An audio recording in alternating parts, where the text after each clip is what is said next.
What do you mean? We just hanging out. We gonna see who pull up, and then make sure everything is going straight. Oh, so we're live right now? Yeah, we live right now.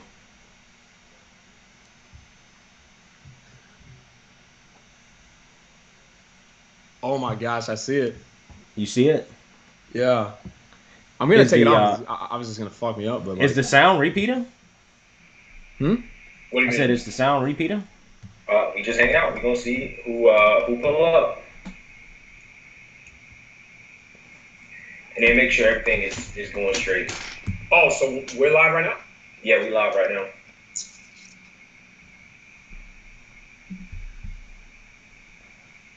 All right. So I heard that in the background. No, yeah, I just had the video on. All right. There's a little bit of a delay, I think, but I think that's Okay. normal. Hold Yeah. on.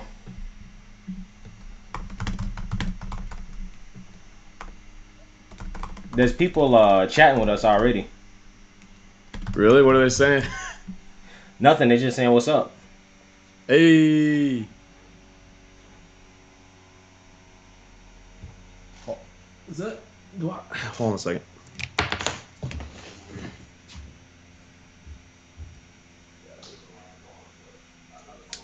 So okay, great. So we got Linda, David, Lori, Dirty Water Jones, Martin Dick, Lucy Lermer, Tracy Oh, Roberts, Bad Bodyguards, Lucy Lermer again, David Castillo. Nice. holy shit! So, All these people are tuning in. yeah, man, we got an audience. Wow, this is great. I love it. Okay, nice, nice, nice. People, I just honestly, guys, um, 71, 71. I just refreshed it. 71. yeah. So honestly, guys, we are just hanging Keep out 25 seconds. on a Saturday night, and we just gonna talk.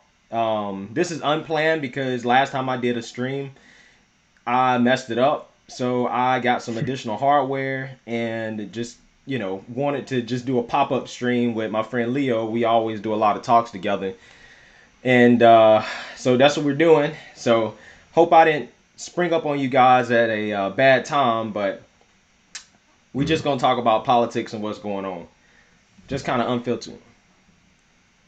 Mhm. This is a live exchange. We call this the Black and Hispanic Conservative Perspective. Yeah, that's what we try to call it. But a lot of people don't like identity politics, so I don't know if it's right to to call it the Black and Hispanic Conservative Perspective. Well. Your whole channel is Black Conservative Perspective. Yeah, I Just know, black but with you.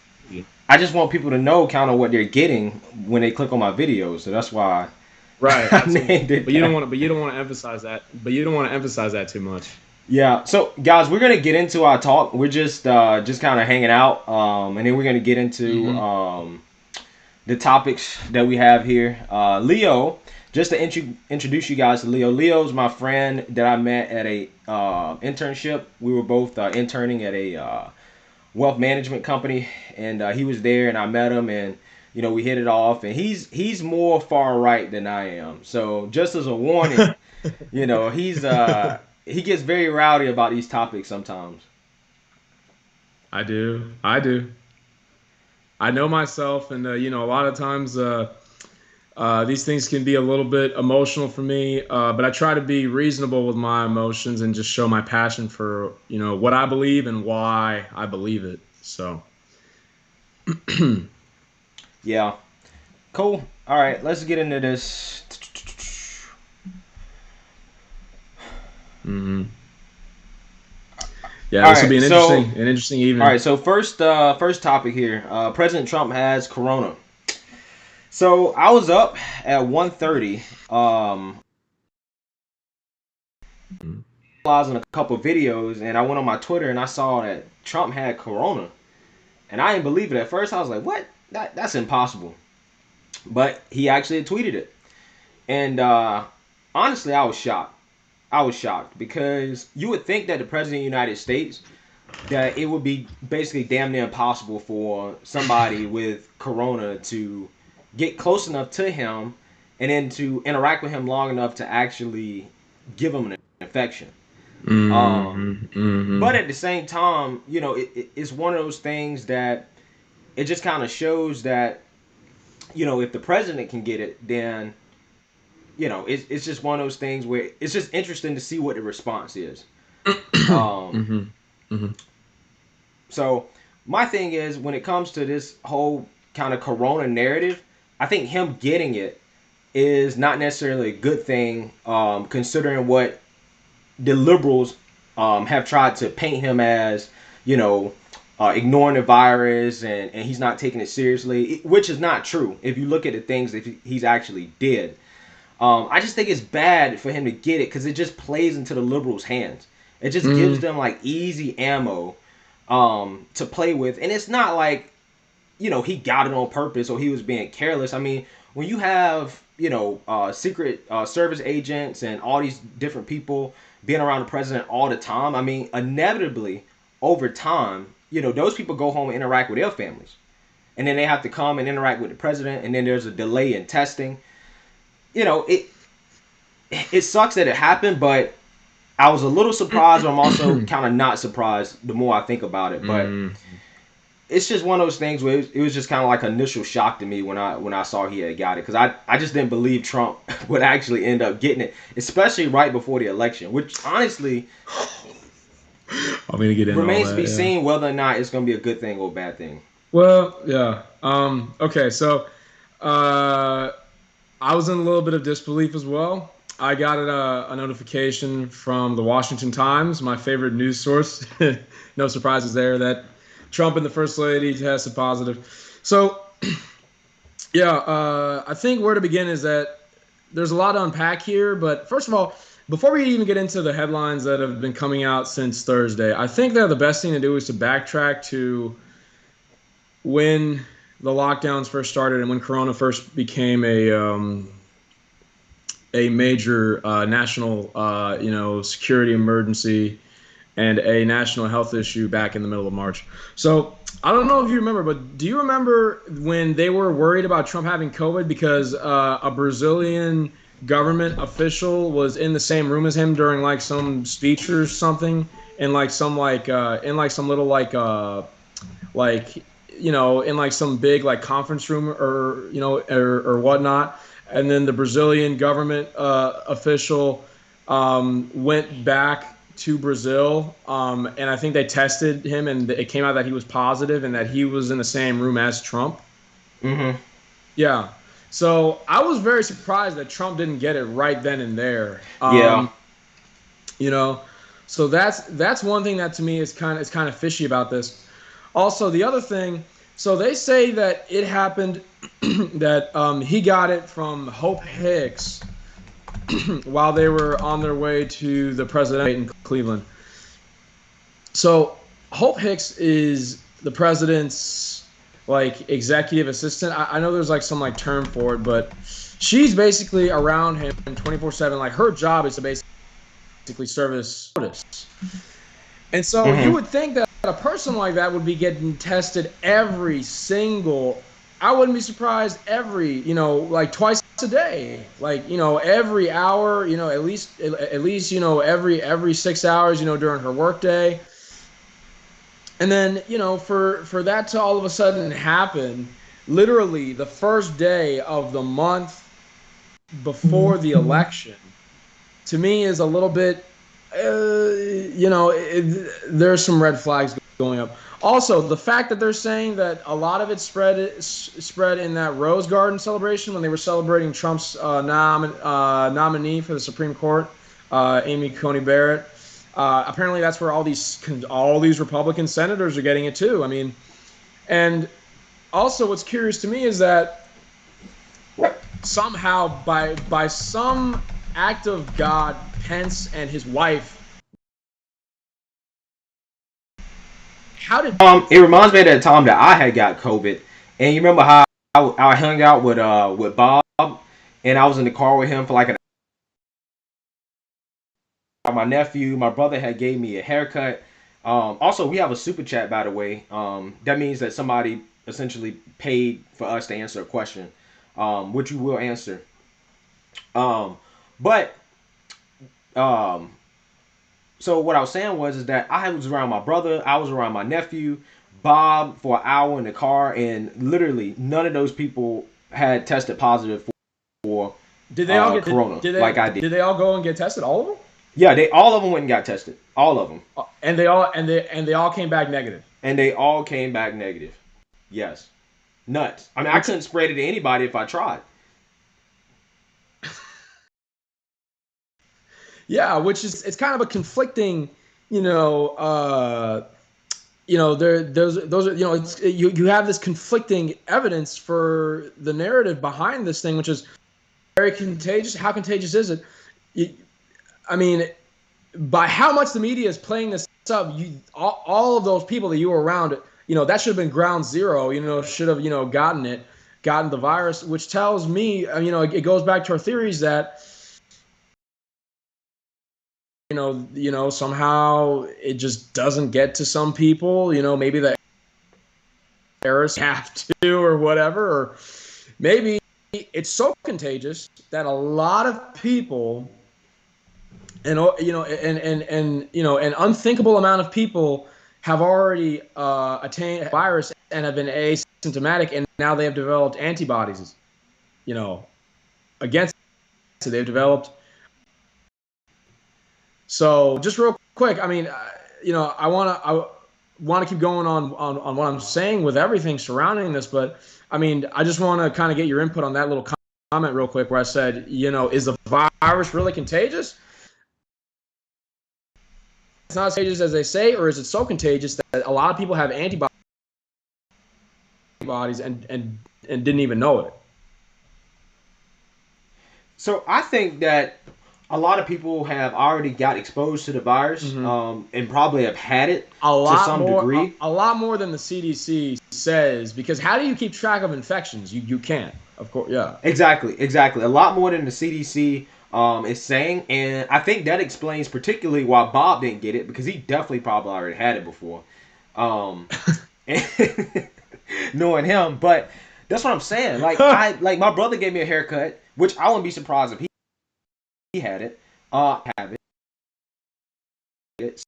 So that's have already probably been affected by it to some degree. That I mean, who knows? I mean, at this point, we could be approaching herd immunity. I don't know. I mean, I don't claim to be an expert on. And they're not even telling us. And they're not even telling us. This is becoming a political arm. People who are working, holding back a lot of information that would convince people that this thing is not as severe as made it out to be in the past months. A lot of that information is being silenced, shunned, and kind of thrown under the bus. Let's answer this super chat real quick. I mean, and then we'll get. Let's get back to that. Works. Yeah, it's just they. I just want to answer the question because I don't want to just kind of like leave them hanging, because I know we're gonna get to it. We're gonna get to it, but I just want to answer it real quick. Do you guys have any comments on President Trump's recent appearance and remarks? So I'm not sure exactly which one he's referring to, but I saw the one. Yeah, it's so ambiguous. That was after the tweet that he posted on Twitter, where he's just kind of standing and telling everybody, I'm gonna go to the hospital. Precautionary. I think it's good that he showed himself. I think it's good that he showed himself, and that he kind of came and showed the American people, hey guys, I'm doing good. I look good. He looked good to me. He didn't look like he was struggling to talk or to get through it or anything like that, or that he was out of breath. Yeah, he came out with a newer video of him actually sitting in the hospital, sitting at a table. So, I mean, if I can just say something on that real quick, I think he's saying that he's been giving a lot of praise to all over, foreign leaders, I think even foreign health officials who have been pushing for Trump to come recovery. And he says that he's doing fine. Donald Trump Jr. was on that they're trying to slow him down. It sounds funny, but this actually might be a blessing in disguise for Trump because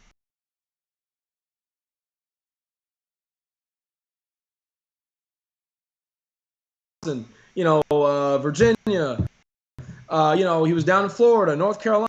He is all over the place, and he's doing these things. He's got the debates. No one's bringing up Nobel Peace Prize. It's terrible. You know what? Everything to go to hell in a hell basket. But he's been nominated three times for the Nobel Peace Prize. So but they don't even talk about that. But anyways, Hold yeah, on, Leo.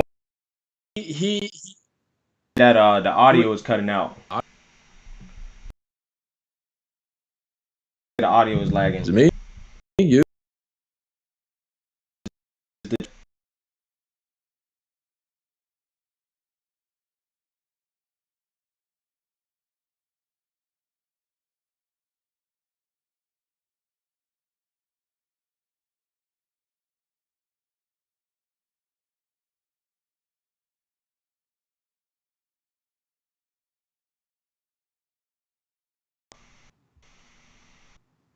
Nah, you good.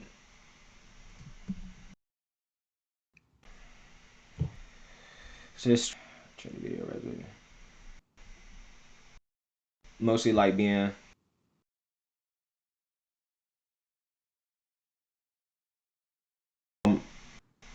Have you been to? Are you on the YouTube page, Leo? On my YouTube page, on the stream?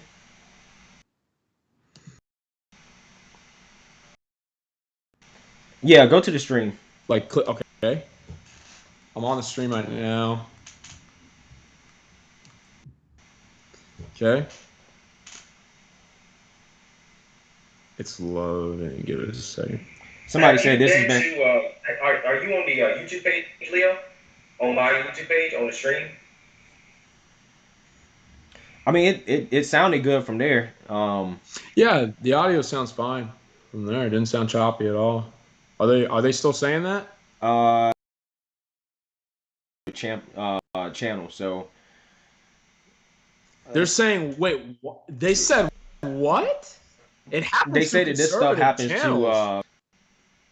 Is that not a little bit weird? Well, I mean, I don't know. I mean, this. I'm new Well, to you this have live okay. streaming Look, thing, look, look, look, so look. I don't want to go off on a tangent about this, but remember that YouTube is owned by Google. So you can keep going. big tech. Lagging. Uh, To uh, hold on. Let me go. Let me go on mine. let me go back to it again. Hold up. Yeah. I X out of literally everything. But remember, so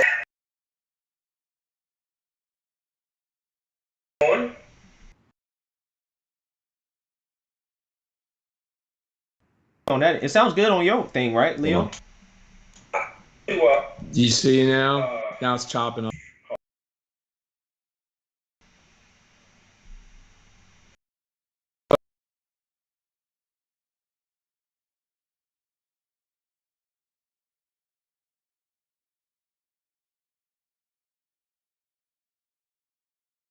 And then it chopped up. This All right. Let happens me. like yo.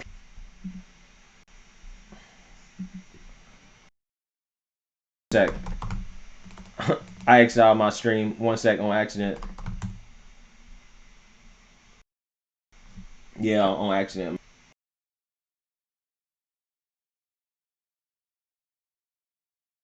While I'm doing this, let me. You have problems with your. Yeah,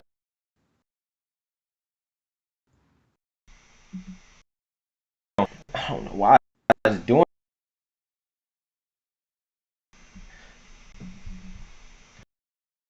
All right.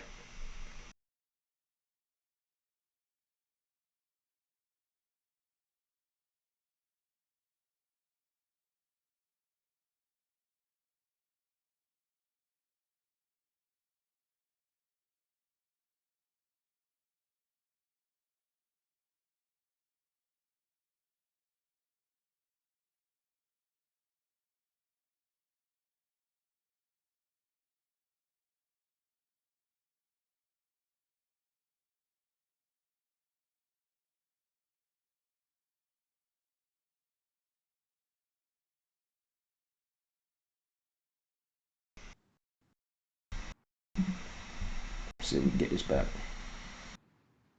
All right, do we have to start over or how's it? No, no, no, no, no, no, no. All right, go to the stream All right, now. hold up.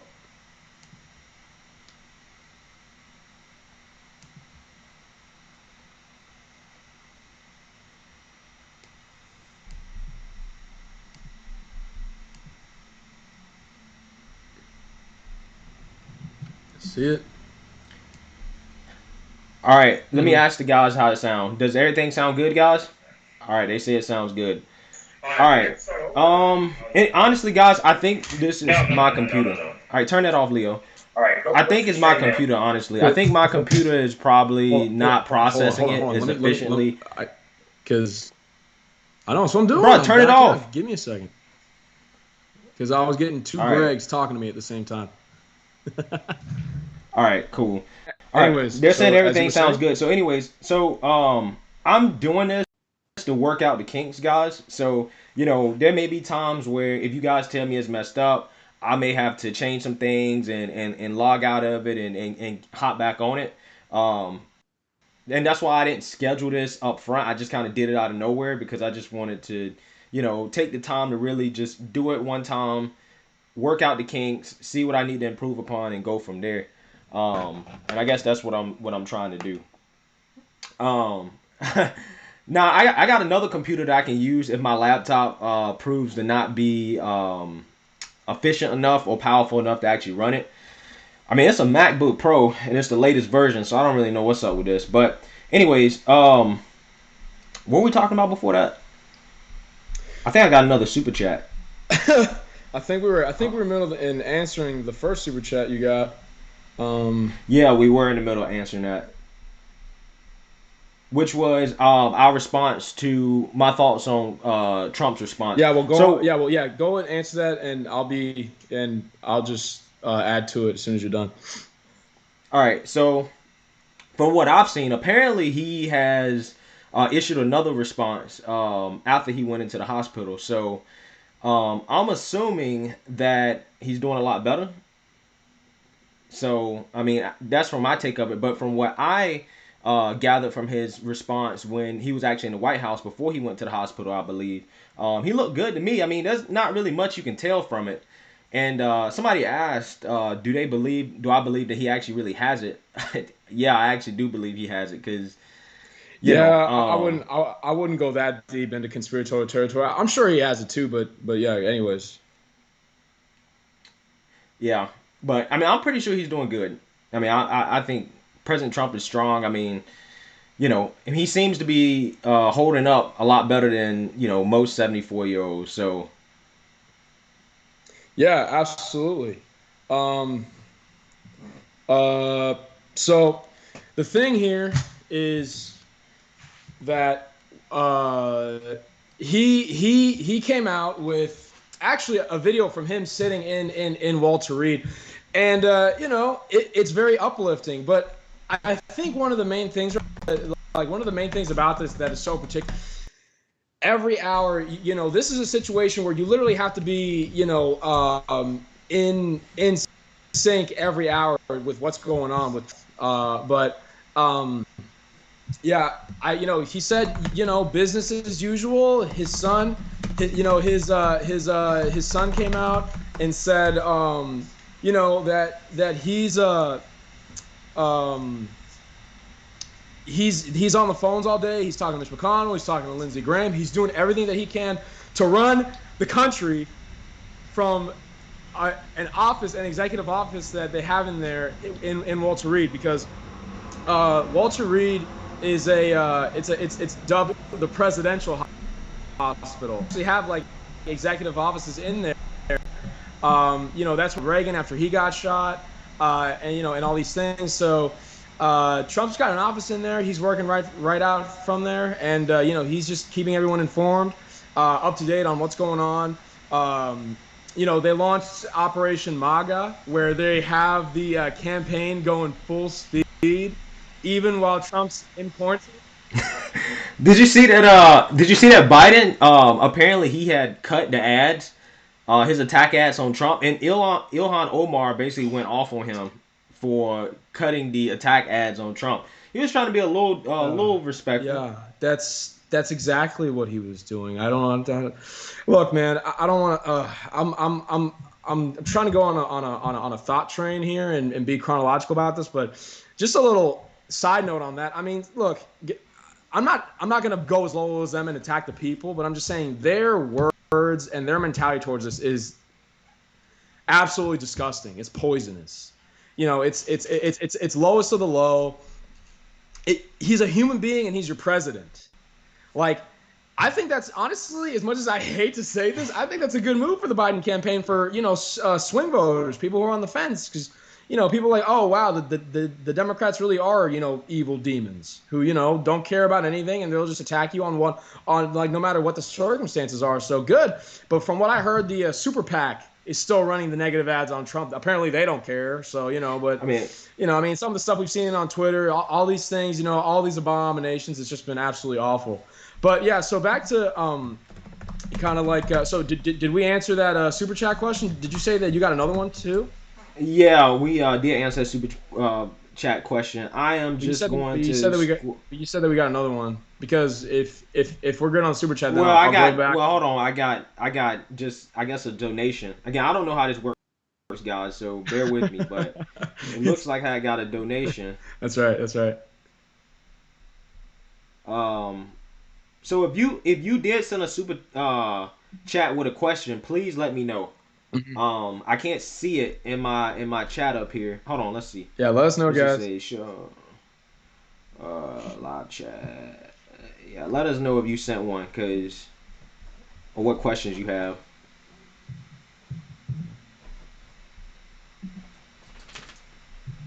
Cause I want to make sure I answer those.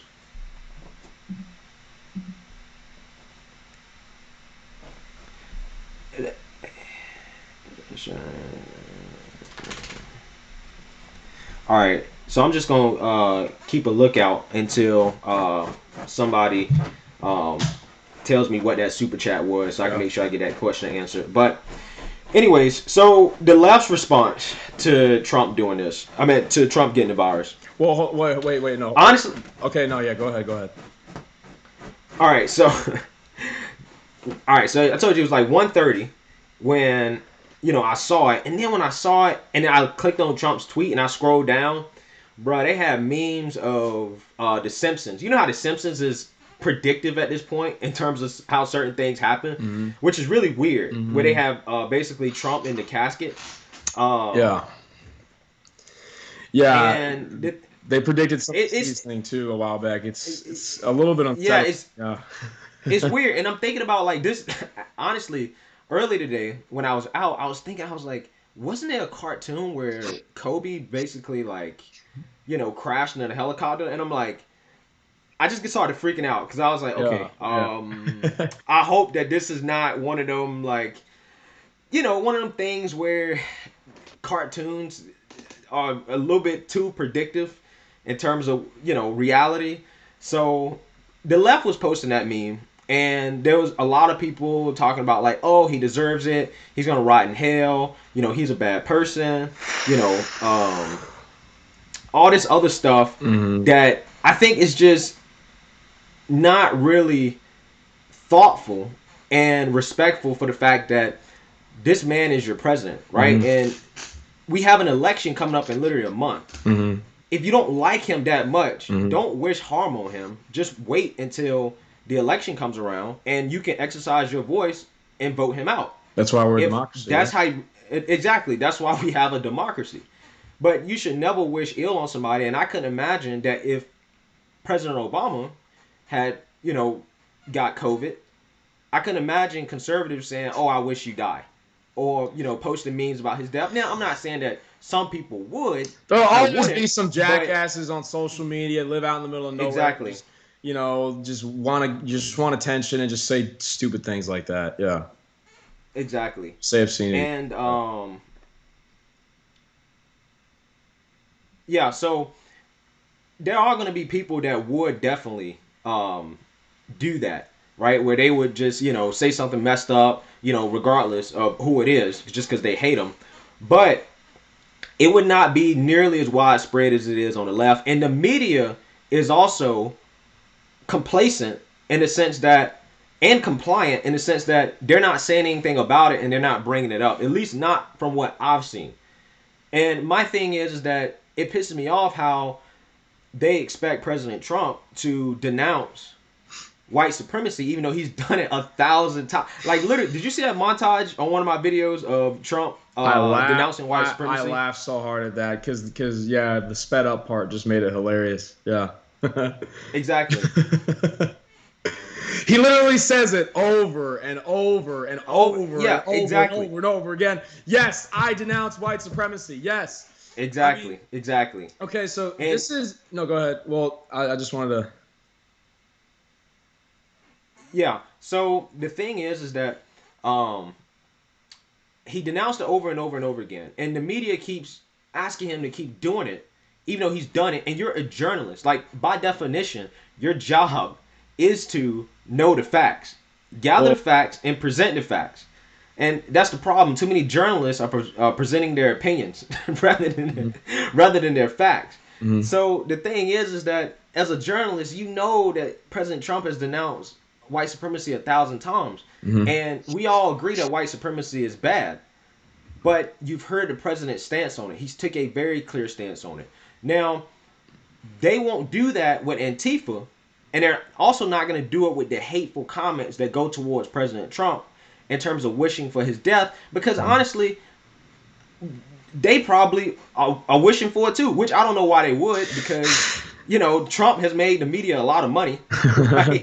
So I don't know why they're so against him being out of office. Like, if anything, they should I be on his mean, side because they'll make their money somewhere or another without having to cover a candidate. You know, behind closed, they'll probably make more money when they have a candidate in there who's looking after their backs, financially and puts in certain policies. Who knows? Who knows? I'm just speculating, but yeah. So exactly. yeah, but So just one. I mean, yeah, like all that plays into a part. So oh man, there's so many angles to like all that's going on. But just to directly follow up on what you were saying, yeah, well, I mean, the reason why that everyone's getting on board on this, even traditionally conservative news like Fox News, aside from the triage, the triumvirate of Tucker, Hannity, and Laura Ingraham, is because they are pushing this so hard so that Trump literally gets zero opportunity at all to mention how much radical leftist groups have been destroying our country literally hand over fist for the past back since May. So for the past 4 months, literally since Memorial Day. So uh, it's it's a total distraction away from, you know, so that people don't they can't comprehend and they can't hone in on the fact that the Democrats and liberaling these groups that are literally ripping through our cities and causing chaos. Um, you know, I will be surprised if the moderator this Wednesday brings up the fact that Kamala Harris was supporting the Minnesota Freedom Fund, or these like liberal billionaires in New York City who founded, sitting on the board of directors for the Bail Project, where they're bailing out literal rioters the next day after they get arrested for rioting and violating curfews.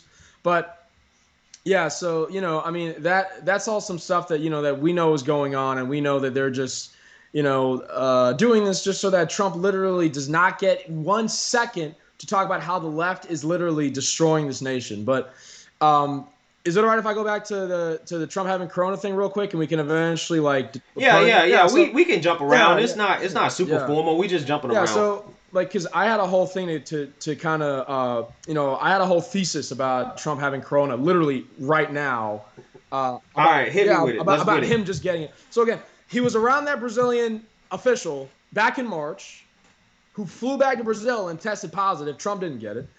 Pence didn't get it. Pence's wife didn't get it.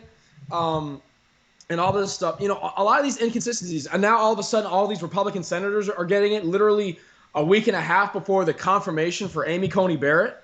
Like, like Hmm. all the dominoes, like everyone's getting COVID all of a sudden. It's running rampant through Washington. Literally now, all of a sudden, on the Republican end, right? For like literally a month before the election, which to me is just that in and of itself is a little bit fishy. But so, um, just a lot of the things with the timing, the I'm all these people who are around, and people think, oh, he's so negligent, this, that, the other. No. Do you know how hard it is to get into the White House? I'm not talking about people who are scheduling tours. Probably not even doing that right now. I'm sure they aren't. I'm talking about people who are in the White House, in the West Wing, his staff, his chief of staff, Mark Meadows, his he his advisors, his secretary of the treasury, his secretary of the state, Mike Pompeo, and back to of the treasury, Steve Mnuchin. These people are getting tested on the regular. And you're telling me that Hope Hicks, his literal assistant, who literally goes up to his desk and shows him documents, like literally like this, probably every single day that he's in there, gave it to him on a flight heading over to the debates? Something to me just smells fishy about this. But that aside, as far as how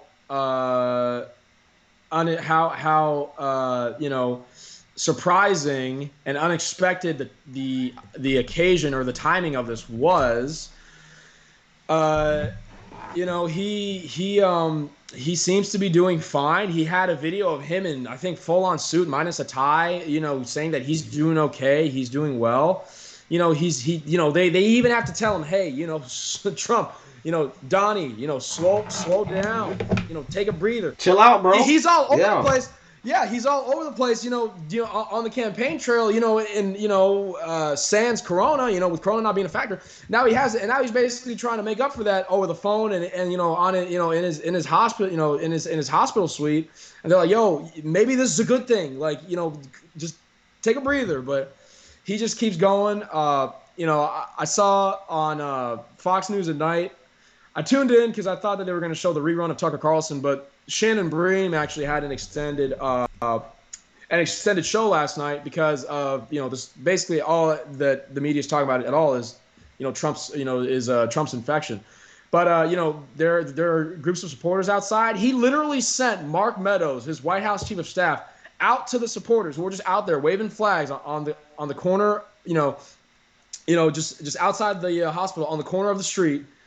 He gave them presidential chocolates. Just as like the White House chief of staff just walked up to him, put his hand in a bag, and just gave him like chocolates. Like, thank you. And they're trying to say Trump is heartless, bro. They try to paint this administration as the most heartless, most thoughtless, most malignant organization possible. And it's just like the media the way the left in the media is just so obviously in lie, bro, over and over and over again. Yeah, but bro, they lie so bad. They lie so bad. I can't. It's disgusting. Bro, it's funny because when you see, here's the thing.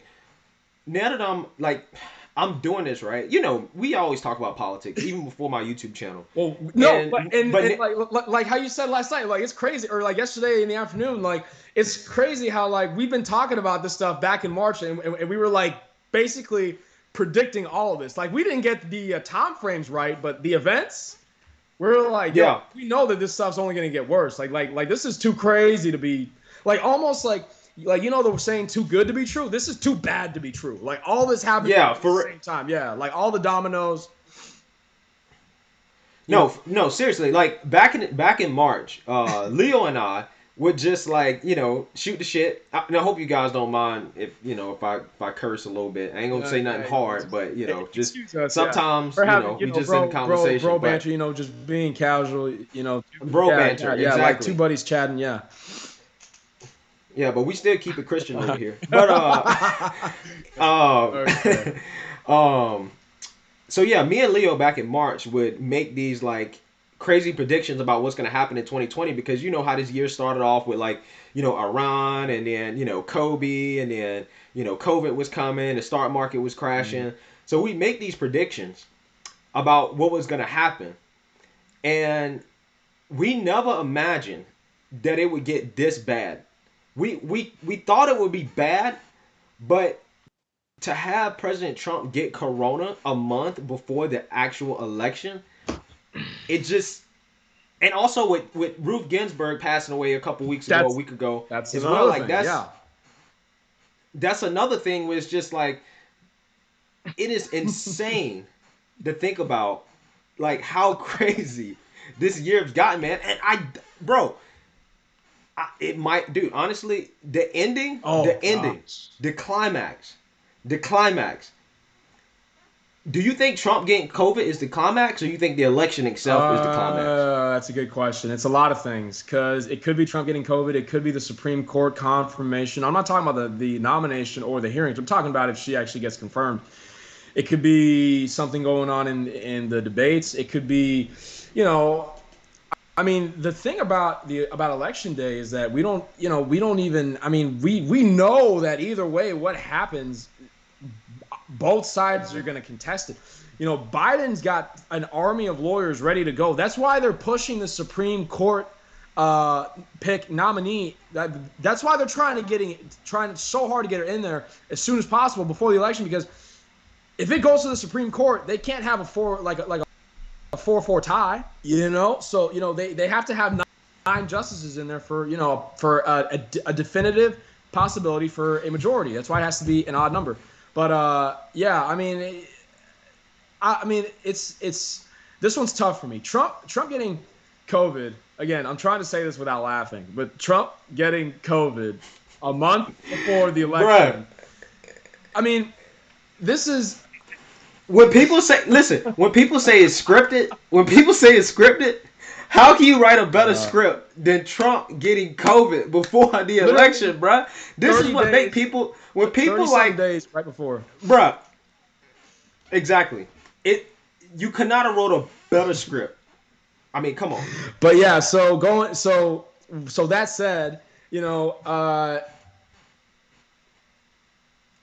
I think that a lot of things hang in the balance with how this affects the president because, as we mentioned yesterday, and how you were saying, yes, exactly, yes, yes.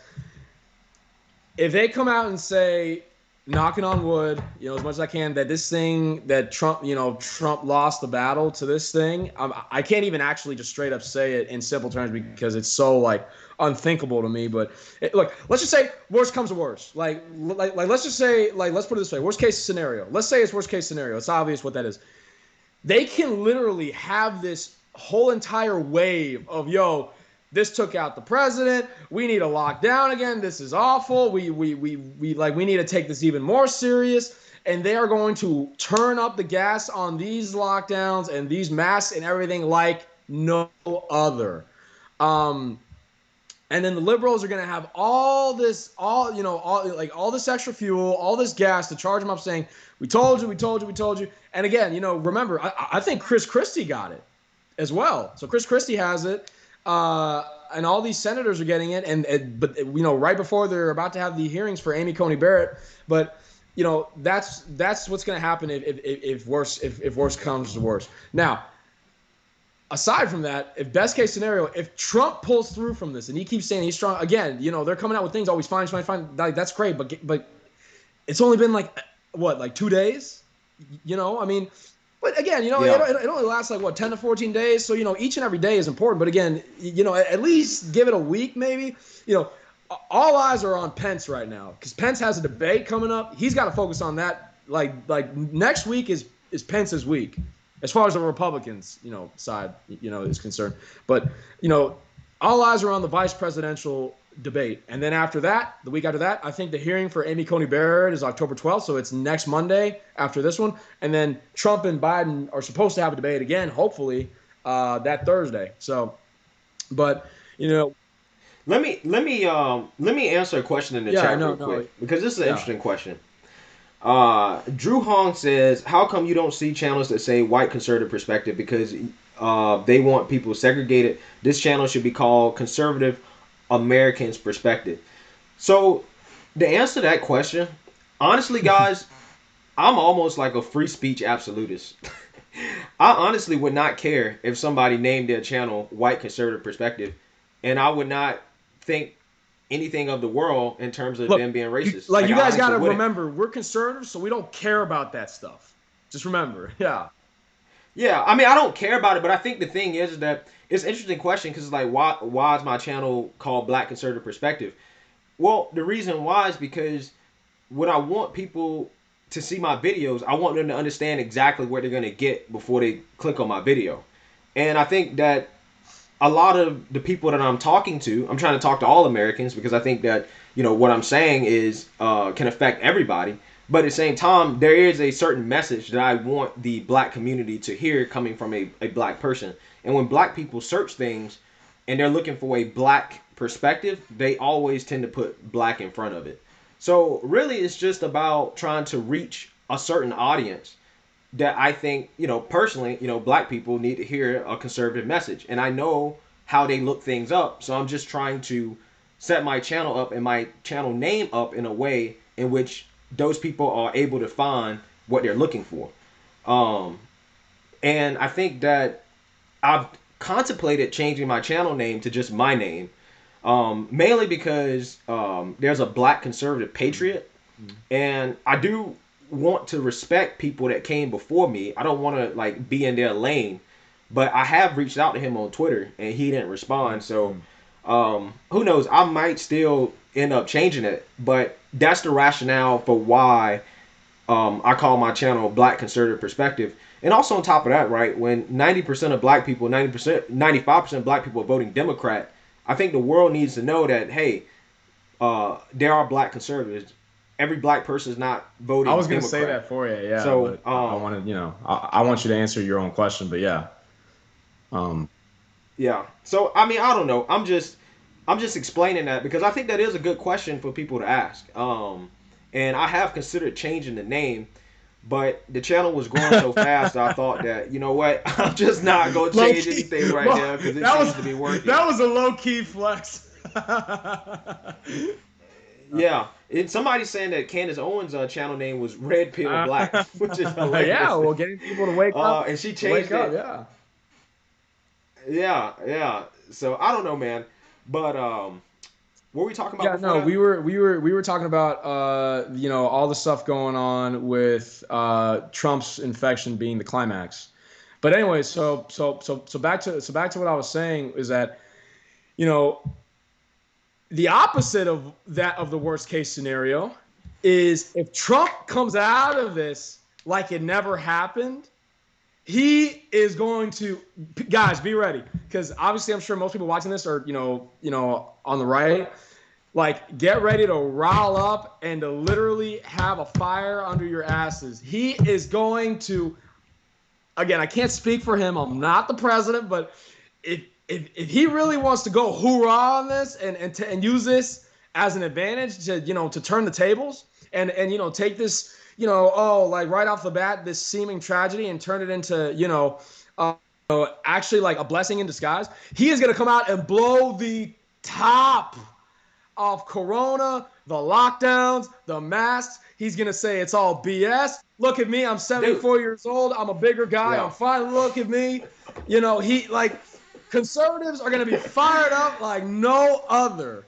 And, again, this thing only lasts 10 to 14 days. So be ready. I mean, it's going to come soon. I mean, which is interesting for me to think the timing. I mean, like, do they like, is this whole thing just a play by the Trump campaign to get everyone riled up? I mean, who knows? But I mean, I'm excited for Trump to come See, out and just say, yeah, all this stuff we've done was unnecessary. It was completely authoritarian. It was draconian. It was like, totalitarian. It was coercive. Dude, just a little note. I was the other night.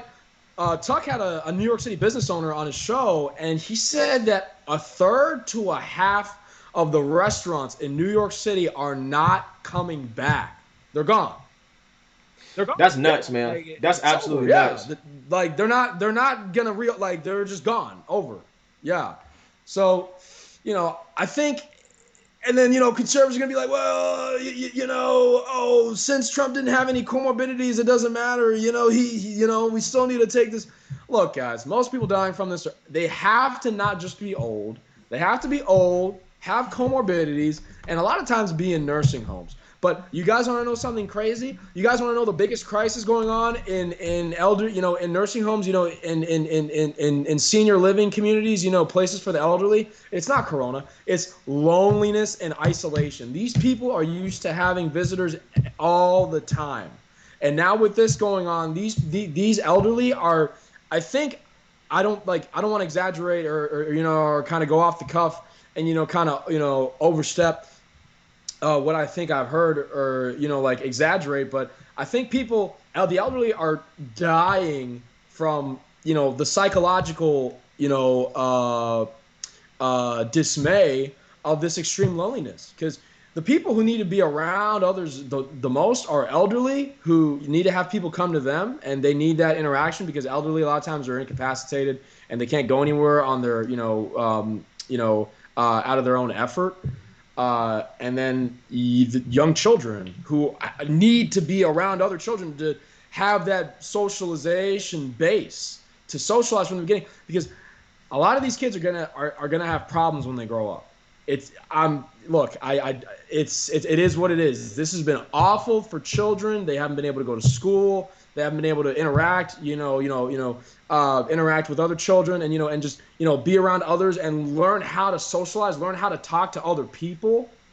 You know, that to me is very very dire. But going back to Trump specifically, I think it'll play well. I think if all these Republicans come back and they recover, Trump obviously, and Trump can go on. He can go on a rally the day after they clear him from the hospital and say, "You see what I mean? Look, I'm fine. This whole thing was a hoax." And the left is just gonna be, what? They're not gonna have any legs to stand on. But the interesting thing that I want to point out right now is this hypocrisy going on, which is, look, people, I'm here to remind you that not too long ago, Pelosi was caught in a salon in California without a mask. She is 80 years old. Okay? She's 80 years old. Old Nancy, old ass Nancy, no mask in a salon that she had shut down but had it open just for her because she's not a peasant like us. Remember that? The rules for thee, not for me. These Facts. Democrats, they have these things that are, making our lives miserable, but they don't follow. Why, they don't like. Why would they? They don't have to, But and for some reason, you don't hear anything about, no Democrats getting COVID. Oh, Biden and his wife tested negative. It's like, so is this virus, is it partisan? Is it biased towards people who are Republicans or conservatives when it comes to their viewpoints? No. I mean, I don't want to jump to any stark conclusions, but I see an unsettlingly large amount of inconsistencies when it comes to the narrative behind this and the headlines that have been coming out surrounding Corona. Because Corona was kind of in the doldrums ever since Memorial Day with the George Floyd and the Black Lives Matter fallout.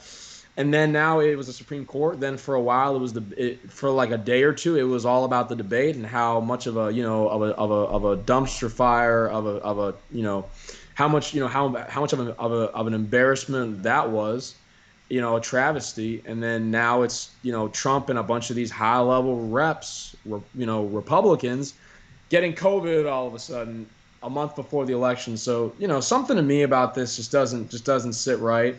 But I'm glad he's giving out these updates almost on an hourly basis. He's doing these videos from the hospital, trying to tell people that he's fine, and it's not like he's on the hospital bed, on IV or whatever, and saying, "Oh, I'm okay." No, he's sitting almost in a full-on suit in a room in the hospital saying, we'll get through this. It's fine. And he's working around the clock to make sure that his campaign does not stop. I think I even heard that Pence might be taking up the campaign trail. I think so. I'm not sure, but Pence is going to be going out and campaigning. I mean, as far as getting things done, and making sure that national security is all right, and there's still a chain of command for the armed forces, and people are saying this is a national security issue because Trump's the commander in chief, and what happens if the military doesn't have a straight a definable and organized chain of command or order structure to where if something were to happen, they're not like kind of like all over the place. But no, that's not the case. He's still running everything. He's on the phone all day, so it's good. But as far as the physical, just the emotional aspect of getting a face out there in front of the people, I think Pence is probably going to take that up for like the next week or so. And then obviously he's got the debate coming up with Kamala Harris, which I'm very, looking very forward to Yeah, spectating. we'll talk about But that so, in terms of the debate. But I have a super chat that I want you to answer this ah, question, and I'll answer absolutely. after you. How should we deal with the left in order to stop their decadent values from destroying values that are in the interest of the United Oh States? wow, wow, that's a loaded question. Well, I mean, they have values in a lot of different realms. They have political values where they want. And don't go on a super long answer, bro. Keep it concise. I'll do my. I'm just saying, I got a chat. Somebody said you won't stop Oh, talking, sorry. so I gotta make sure My bad, my bad, my bad. I gotta make Yeah, sure I gotta make sure I yeah, moderate your yeah, yeah, ass. yeah, yeah. Moderate me. Yeah, yeah, yeah. Don't be like Chris Wallace though. Don't be like Chris Wallace and Nah, I ain't interrupt gonna me Chris every Wallace you, five bro. seconds. But no, absolutely, I get it. There are a lot. Sorry, it's just I have a lot to say, but there are a lot of they have values in a lot of different places in a lot of different fields. They have economic values. They want socialism. They have political values. They want communism.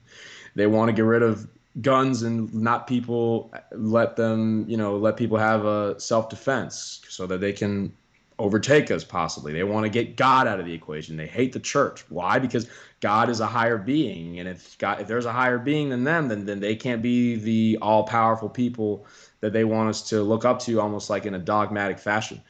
You know, they want to get rid of the nuclear family. They want to, this whole thing about, this sexual perversion. It's honestly a lot of this stuff is really disgusting stuff. But so that's that. To be concise about how do we fight it? I mean, just wake up and resist, people. I mean, I want to give Greg a chance to answer, but just wake up and resist. Anytime you see it, step up and say this is wrong. I don't care who says, New York Times, Washington Post, CNN, MSNBC. You have to stay aware of what's going on and how they're doing this, and also just finding people who are like-minded, being around each other, and trying to kind of come up with your ways to combat this when it comes to maybe independent news or like some type of petitioning where you combat this or going to your politicians. But really, I'm trying to not be partisan, but you have to support the Republican Party because they want to conserve America. They want to conserve these values. Trump wants to conserve these things. Trump is being hammered right now because he is single handedly almost defending us from America being radically changed. Okay? That is my answer, but I want Greg to go ahead and follow. Yeah, so I think it kind of goes in tiers. I think the first tier is one in your own household, right? So if you have kids, making sure that they have conservative values and teach them the things that they need, that you want your kids to believe, essentially, right? And I think that's the first step. And then I think the second step is to take control of the education system in the sense that we need to push harder for school choice, so we can send our kids to schools that are going to be teaching things that we want them to learn, because a lot of the liberal indoctrination starts in school, particularly in college, but some of it even starts nowadays in middle school, high school. So they're reaching kids at a much younger age in Mm, terms of the liberal mm. indoctrination.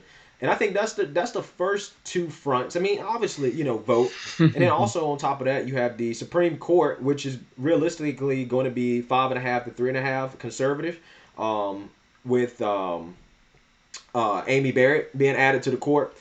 So, I think that it's a great thing that the Supreme Court is going to sway conservative. I think that'll do a lot to kind of keep it from getting going too liberal. But unfortunately, guys, my gut feeling is that the advertisers and Mm.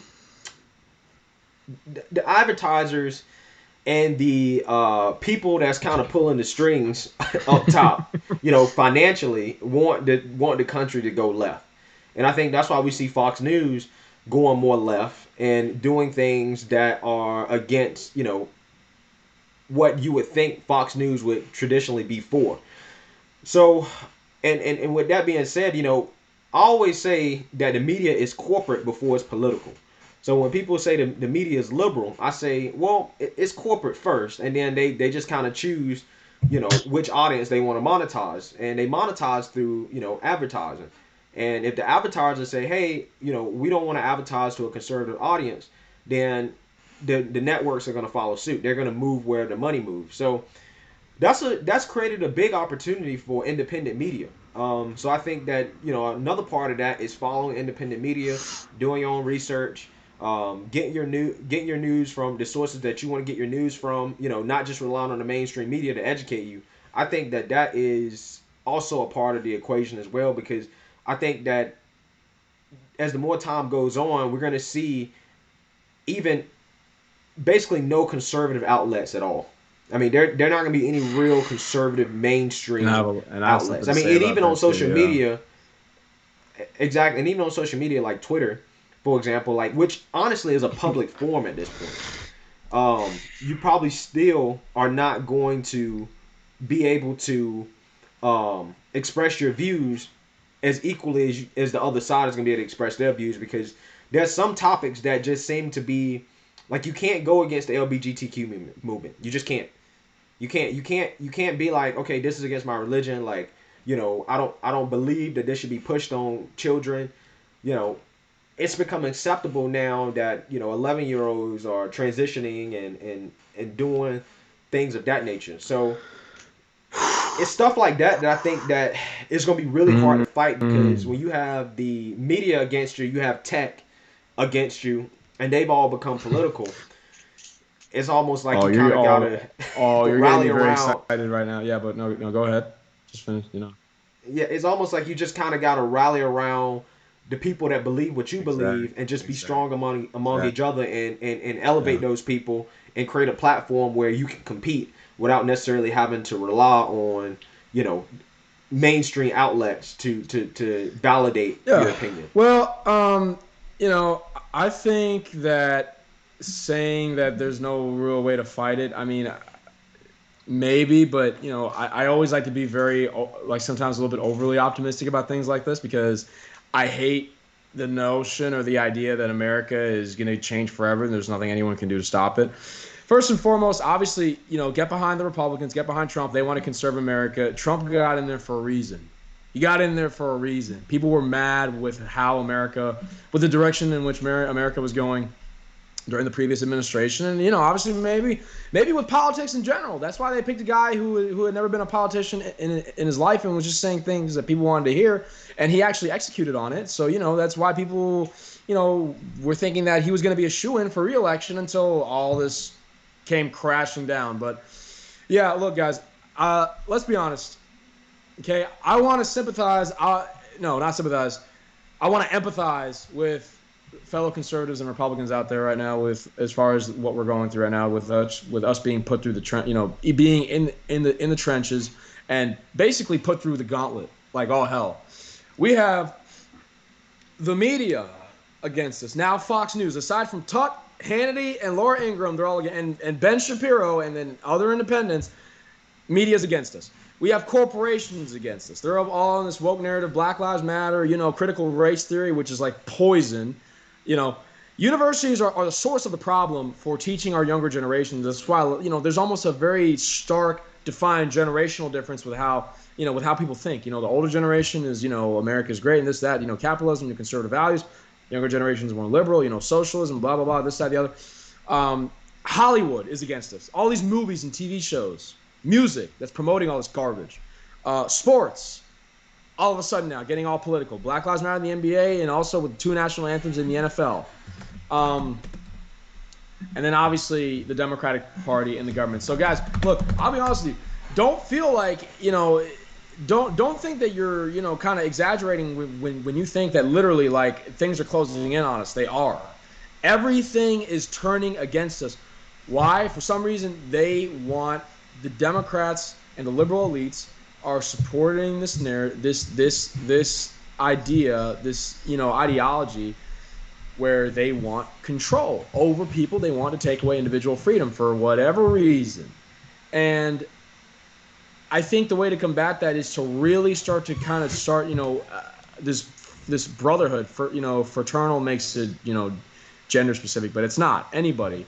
This stronger brotherhood among people who value America for what it has always been, and they need to rally themselves around that and build organizations, start these foundations, maybe start these nonprofits or whatnot, or start these initiatives to get that message out there, because all the big tech companies are liberal.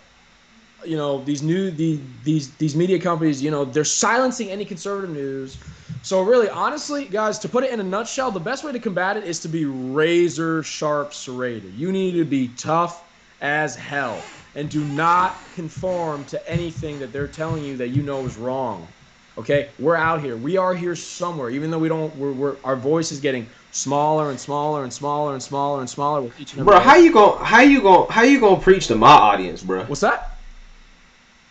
How you gonna preach to my audience? I'm helping you out.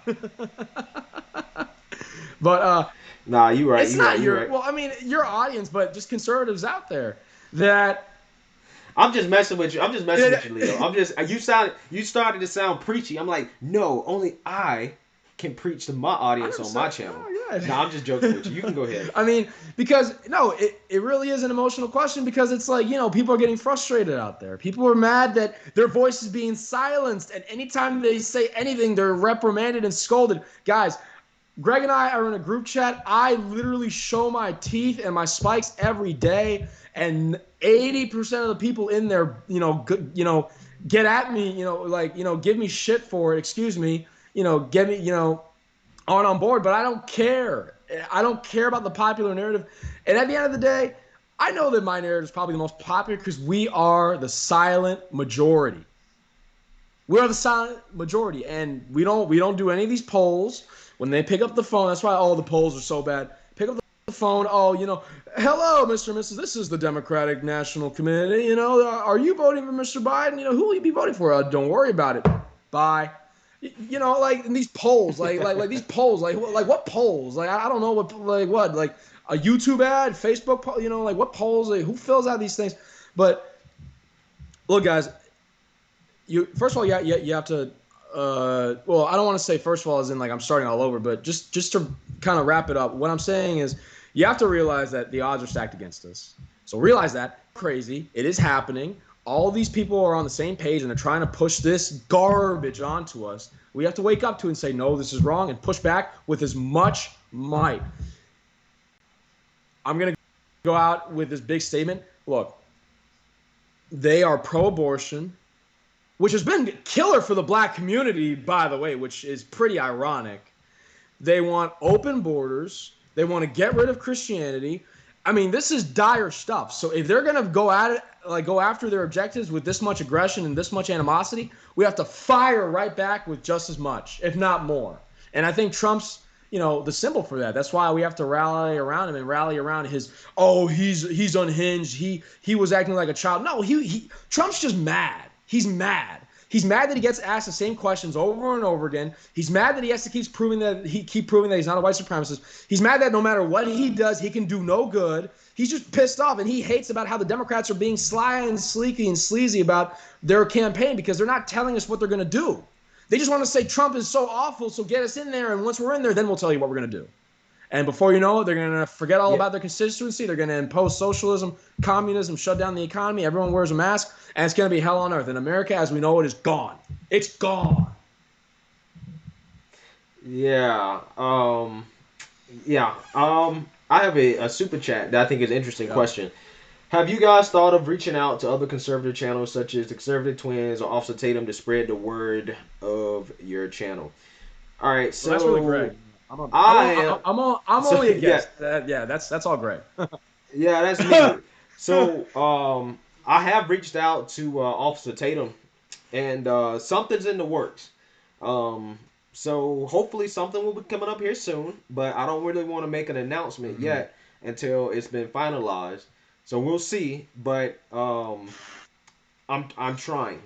Put it that way, and hopefully sooner than later, I'll be making an announcement once if things go through, and then I'll let you guys know. But I've definitely been working on it. Mm-hmm. Mm-hmm.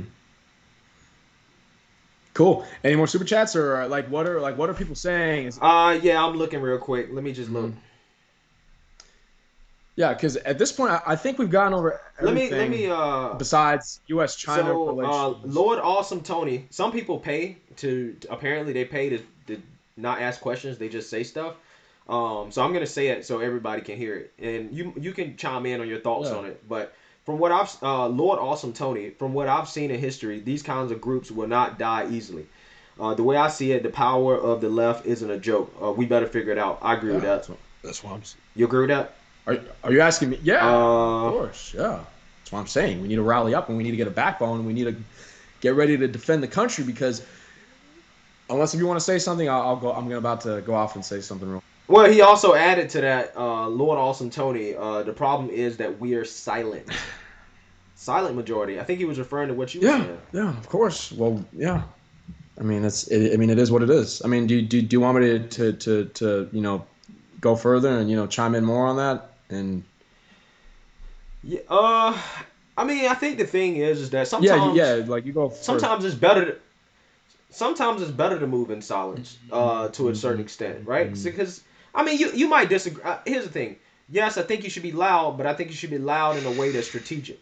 Everything is That's not fair. worth going back and forth about, because some stuff, you know, some liberal values are destructive in and of themselves, right? Like, and I think people made a good argument to me when I made a video about Black Lives Matter taking down their, I guess, about us page, what we believe page, and they said that, hey, like, I was being sarcastic in the video about it being a good thing, basically celebrating, oh, this is a great day for black people, the black man that, Black Lives Matter took down his page. But, obviously in reality, it's not a good thing because they're hiding their beliefs that a lot of people don't agree with. So sometimes the left being loud can trigger, right? I don't know if that's the right word to use, but trigger some people who are moderate or even, slightly left leaning to be like, wait, hold on now.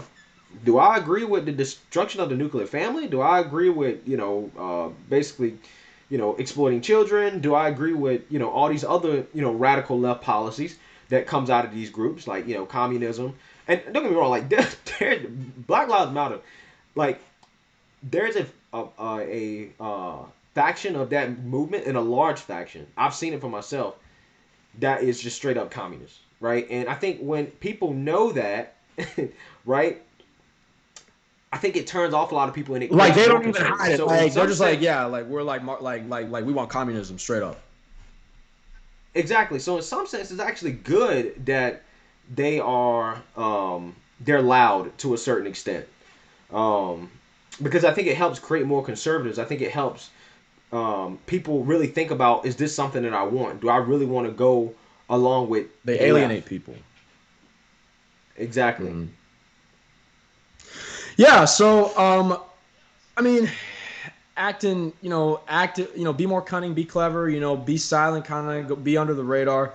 Yeah. I mean, I think there's a time and place for that, obviously. But Somebody say you sound like Alex Jones. who's Alex Jones? Is that a good thing? Bad? You don't know who Alex I Jones think I heard is? him. Is that a good? Leo, you don't know who Alex Let Jones me look is? him up. Oh my God. Alex Wow. Jones. Wow. No, I think American radio host. Far right radio host. Political extremist and conspiracy theorist. Oh my God. No, I'm not a conspiracy theorist. I'm Yeah. really not. But I do pay attention to the theories, because the thing about Well, conspiracy that was a theories is comment about that me, but go ahead, yeah, and then I'll say something. I don't know. Maybe Chris Jacobs, you can elaborate on who you were saying sounds like Alex Also, they didn't Jones. say the name. They just used the word "you."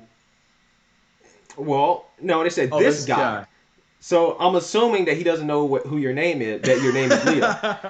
So I'm not a conspiracy theorist. But I do pay attention to the theories, because I think that it's only a conspiracy until basically the FBI or the CIA confirmed that they were actually trying to do X, Y, and Z, and that it was it's true.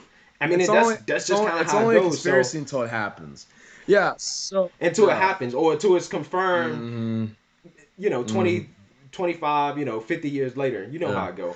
Well, But well, can I say something? Well, guys, look, yeah, I'm go not out ahead. here with my megaphone yelling at people who have masks on like that. I don't do any of that. I think it's more just a mentality. I think you have to realize that we are under attack, and you have to sometimes, I don't want to be I don't want to be charged up, and I don't want to be provocative or sound like instigating, but no, I think that you just have to realize that freedom isn't free. Again, let me say that freedom is not free. I think we are at a point right now in America where if we want America to stay the America it has been since inception, since the days of our founding fathers, that we are going to have to, in one way or another, push back so that they don't come and take it from us. I'll be surprised if the person who said that was Republican, because I'm like, okay, so if you don't want to fight, if you don't want to push back, what are you going to do? Just bend over and take it? I'm sorry for being crude, but you just got to say things how they are. I mean, these people are not stopping. The educational system, the 1619 Project. Look at Trump with the 1776 Commission shutting down anti-American anti-American teachings in elementary school. They are indoctrinating our children to literally be afraid of the police and to think that America is bad and was founded by taking advantage of black people from Africa. Literally. And, They love that and slave guys, narrative, man. telling They you, love and, it. and just to be specific about that comment, I don't watch or listen to Alex Jones. I just watch Tucker Carlson. So this is Tucker Carlson. This isn't Alex Jones, whoever that guy is.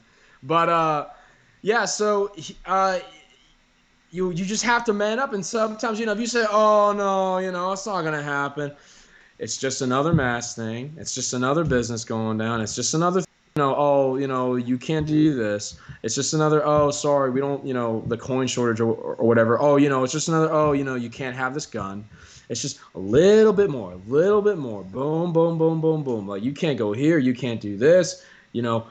Just literally turning up the heat slowly, slowly, slowly. And then before you know it, bam, you're too weak, too feeble to do anything about it. And then, they've taken over. It's naive for people to think that. I think they have a recency bias, because the recency of it is that, because you have to remember, and this is an interesting deduction to think about, is that, so 1776, we founded this country by fighting the British colonizers, right? So we had to fight right there. So at that point, we were just a colony of the British Empire. So we weren't, the biggest and baddest. We were just fighting for our independence. Taxation without representation, the Boston Tea Party, the Stamp Act, the Sugar Stamp, whatever. Um, then 30 years later, you have the War of 1812, where the British Empire came back and invaded us, and they burned down the White House. And Andrew Jackson, I think Andrew Jackson was a general during that time, and that was during the time of Andrew Jackson. Andrew Jackson is my favorite president, by the way. And I think this is early to mid 1800s, so we're still kind of getting our way. Slavery is still going on, and then you have the Civil War in 1860. Uh, this country had a civil war over and over different things, over the South wanting to secede from the Union and all that. So that's 1865. Then what happens? 1919 or the 1910s, World War One. Okay, and then what? The Great Depression. Then what? World War Two. All these conflicts where we had to fight fascist Reich from wanting to take over the world. Then after that, what happened? The Cold War, right? So we've had all these things where we've been reminded that America has to constantly fight in order to be where it's at. But aside from 9/11, really from 19 so the Berlin Wall came down in 1991. And then we were like, oh, we won. It was amazing. Communism fails. Capitalism reigns supreme. And then I think aside from really 9/11, we really haven't had any other reminders that America is not invincible. But so 91 to 2020, 2019, about 28, just under 30 years, aside from 9/11, of us thinking that we're on top of the world. Guys, that's not like Rome had to fight off barbarian tribes over and over and over again. People were invading Rome left and right. Just to have an easy example, people are trying to take us down over and over and over again all the time. And now we are witnessing the worst manifestation of that opposition. One of our own political parties is trying to destroy the America we know. I'm not saying they're trying to destroy America, kill everybody, burn it down. That's not what they want. They still want people to be here, but they want to have control. They want a different system to where the people on top have more power and the people at the bottom all have much less, which is why we're seeing the middle class be decimated. So, the reason why I kind of sound a little bit alarmist is because, yeah, this is bad. Yeah, you have to wake up and realize that we are going to have to fight in some way, shape, or form to maintain our freedom, because since March, America has been stripped away. Like, when do we get America back? When do we get it back? We're not going to get it back just by sitting tight and hoping this all goes away. They're going to keep pushing that Corona narrative. They're going to keep having Black Lives Matter, riot in our streets along with Antifa. And, if Biden gets in, then that means they won. If they win, it means they won. They literally destroyed the country, and they still won somehow. It's because enough people thought Trump was a white supremacist or some stupid BS. We can't let that happen. But Yeah. anyways, yeah. Let me I know I agree with a lot of that. I think there is a need to. Let me read this super chat real quick. If I get did we get another one? Uh, yeah, Lord Awesome Tony says, I get that, but when it comes to our influence, we're too quiet and lose the pull we can have towards those who didn't make up their mind yet. Yeah, I think I agree with that. I mean, that's part of the reason why I started my channel. I think there definitely needs to be more voices. I guess what I was saying is that on some fronts, right? Like, the left is so loud on things that just anybody with a brain can't agree on, that sometimes you just let them dig their own grave, and I feel like it pulls more people to become conservative and makes them more conservative the more radical they get. I mean, and that just goes along with the general polarization of America in the first place. So, I mean, that's just my opinion on that. But definitely, we got to be loud, and Republicans are traditionally and historically always the loudest at the the polls, and that's what really matters. Another one from Tonic T. Do you think that certain groups like Proud Boys are gaining support after the debate? Oh, absolutely. Yeah. I knew nothing about Proud Boys. Same here. I knew nothing about Proud Boys until it came up in the debate, and then I went and researched it, and I was like, wow, this is just more like BS from the left in terms of trying to smear groups and throw everybody into the white supremacy basket if you're far right. And it's like, dude, this is how ridiculous the Proud Boys thing is. The founder is like half Afro, half Cuban. He basically you, bruh. The founder is basically you, dog. Yeah. So I mean, it's one of those things where it's I think ungodly, stupid, and dumb. Yeah. The amount of things that the Democrats are doing right now to try to swing this election, like, I still don't understand how they can get away with. I mean, listen, when you put people out of work, right, and you force them to go on unemployment, you force them to depend on the government in the name of a disease. It is your responsibility as the government to start to take care of those people because you force them not to work. Now, obviously, under a traditional conservative perspective, you would, people don't want to be working under the government. You don't want to depend on the government. Nobody wants to do that. You want the government to get out of the way. But when the government forces people to depend on them in the sense that they're not letting people go to work, the politicians need to be working their butts off to support the American people, at least while those restrictions are in place. And I don't understand how the left has got away with, and particularly Nancy Pelosi, not passing this second stimulus package. And I mean, the Republicans have presented like 3 or 4 different like options. They're like, listen, 500 billion to 1.2 trillion. Pick what you want. And Nancy Pelosi has just refused. And most of the Democrats in the House have been pushing her and like, listen, guys, we need to go ahead and pass this. And Nancy Pelosi has literally been the single handedly been the person that is holding the process up. And at this point, she's doing it just for the sake of trying to make the economy look worse before Well, the not look. election. Well, And I not think that look to that's actually one. make the economy still just stay bad. Yeah. Yeah, exactly. And I think that's one of the most corrupt Oh, it's things awful. that I've ever seen this year from any side of Of the course. aisle. I mean, it's just and the fact that people are not. That's what people should be It's just protesting in the street abysmal. about.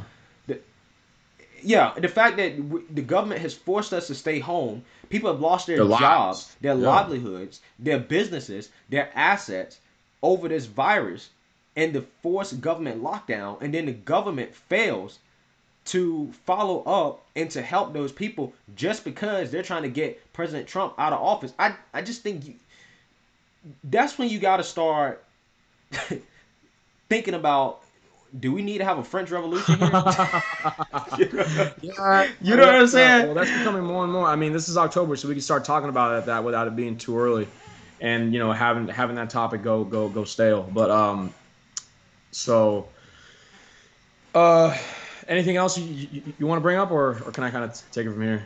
Yeah, let's talk Well, about no. I because I wanted to answer that too. I'm saying, is there anything else you want to say on that yeah, go before I ahead. No, Yeah, I'm so let good. me Go try ahead. to make this. Oh man, excuse me, guys. If you guys thought I was breathing fire before, oh man, but I'll try to keep it under control. But basically, what I'm trying to get at is, yeah, the Proud Boys. Look, people, I didn't know who the hell they were. I don't know. Like they sound like some group like that. Just, I mean, I saw their logo, I read their slogan, and first of all, just let me make this little disclaimer: the way that the internet portrays these groups, Black Lives Matter, just this social movement, intellectual group, Antifa, this group and organization that combats fascism, like, and then they say Proud Boys, radical white supremacy terrorist group. Like, I'm just like, the contrast is so stark, but they literally have you focused on this group of people they call white supremacists that are not even led by a white dude,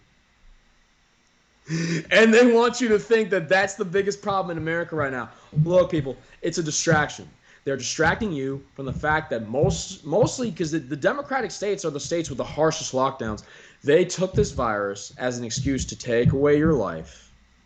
I mean, just imagine what's on the rise right now, rampantly. Still, obviously, I mean, and Corona's already back in the headlines because apparently it's running rampant through Washington on the Republican side.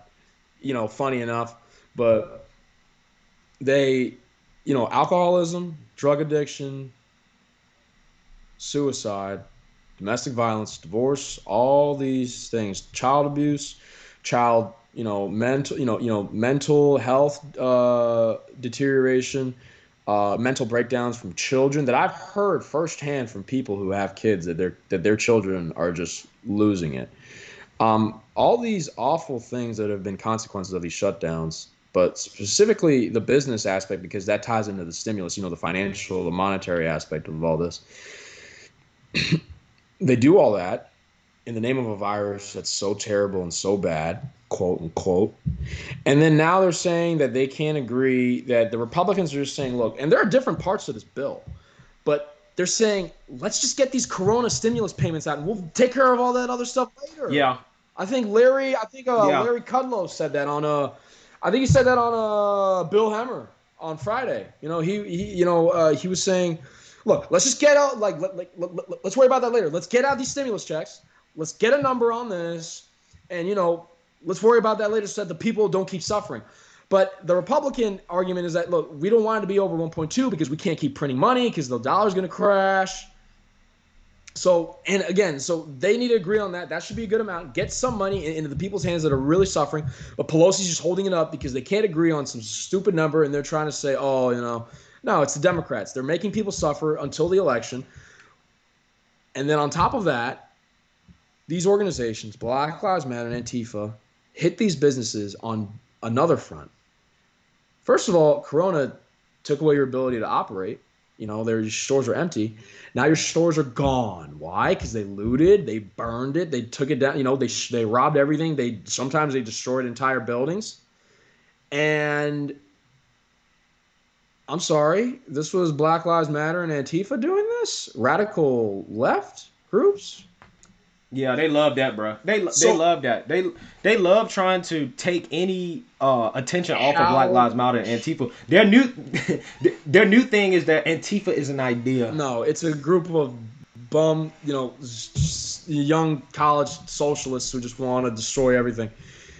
Yeah, so how does that not make like so to me is the sickest, most corrupt thing to where literally the left is imposing all this turmoil, but they want you to focus on how the right is racist and white supremacy and all this bullshit as a distraction from them literally screwing us over left and right.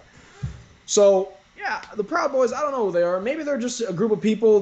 They say we value Western culture as their slogan, I think, as their catchphrase. I'm sure they're fine, but they're not the big issue, guys. I don't really care. I don't know who they are. All I know is that people with Black Lives Matter shirts and Antifa posters and all this stuff are going out there causing chaos and they're attacking businesses that have been shut down. So these business owners lost money from the lockdowns and they lost their physical assets because they've been destroyed through property damage that they deem as reparations. Oh, you have insurance. Yeah. Okay. Well, does insurance cover ride? Who knows? It's not that simple, peeps. Um, so yeah, I think they're whatever. If they're a group that wants to preserve America and preserve Western values, they're fine, but they're not the big issue. And that's what Trump was trying to say. They're saying, "Oh, Trump messed up. He didn't denounce white supremacy." He should have been smarter and said, "Yes, I denounce white supremacy." But he was so agitated at all this bullshit that he just wanted to say, "Look, white supremacy. What are you talking about? It's the left." He's right, but since he didn't directly say that, they got on him, and it's just stupid. I mean, people who are smart can see right through it, but yeah, I mean, it just gets my blood boiling. Just the way things are right now, and they're trying to distract you, thinking that it's all the right when really it's literally all the left. Remember that headline from CNN? Fiery but mostly peaceful.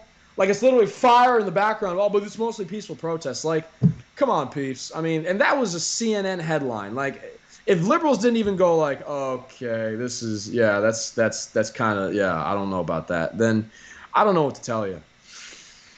Yeah, man. No, I agree with that. I think that it's just one of those things where that's why I said independent media is so important, right? Like people doing their own research, getting, having your sources, fact checking your sources, etc. Like that's so important because what happens is that we see that the media, like we talked about before, they've gone liberal. Did you see the John Roberts thing when Oh god. he Oh started flipping god. out? Yeah.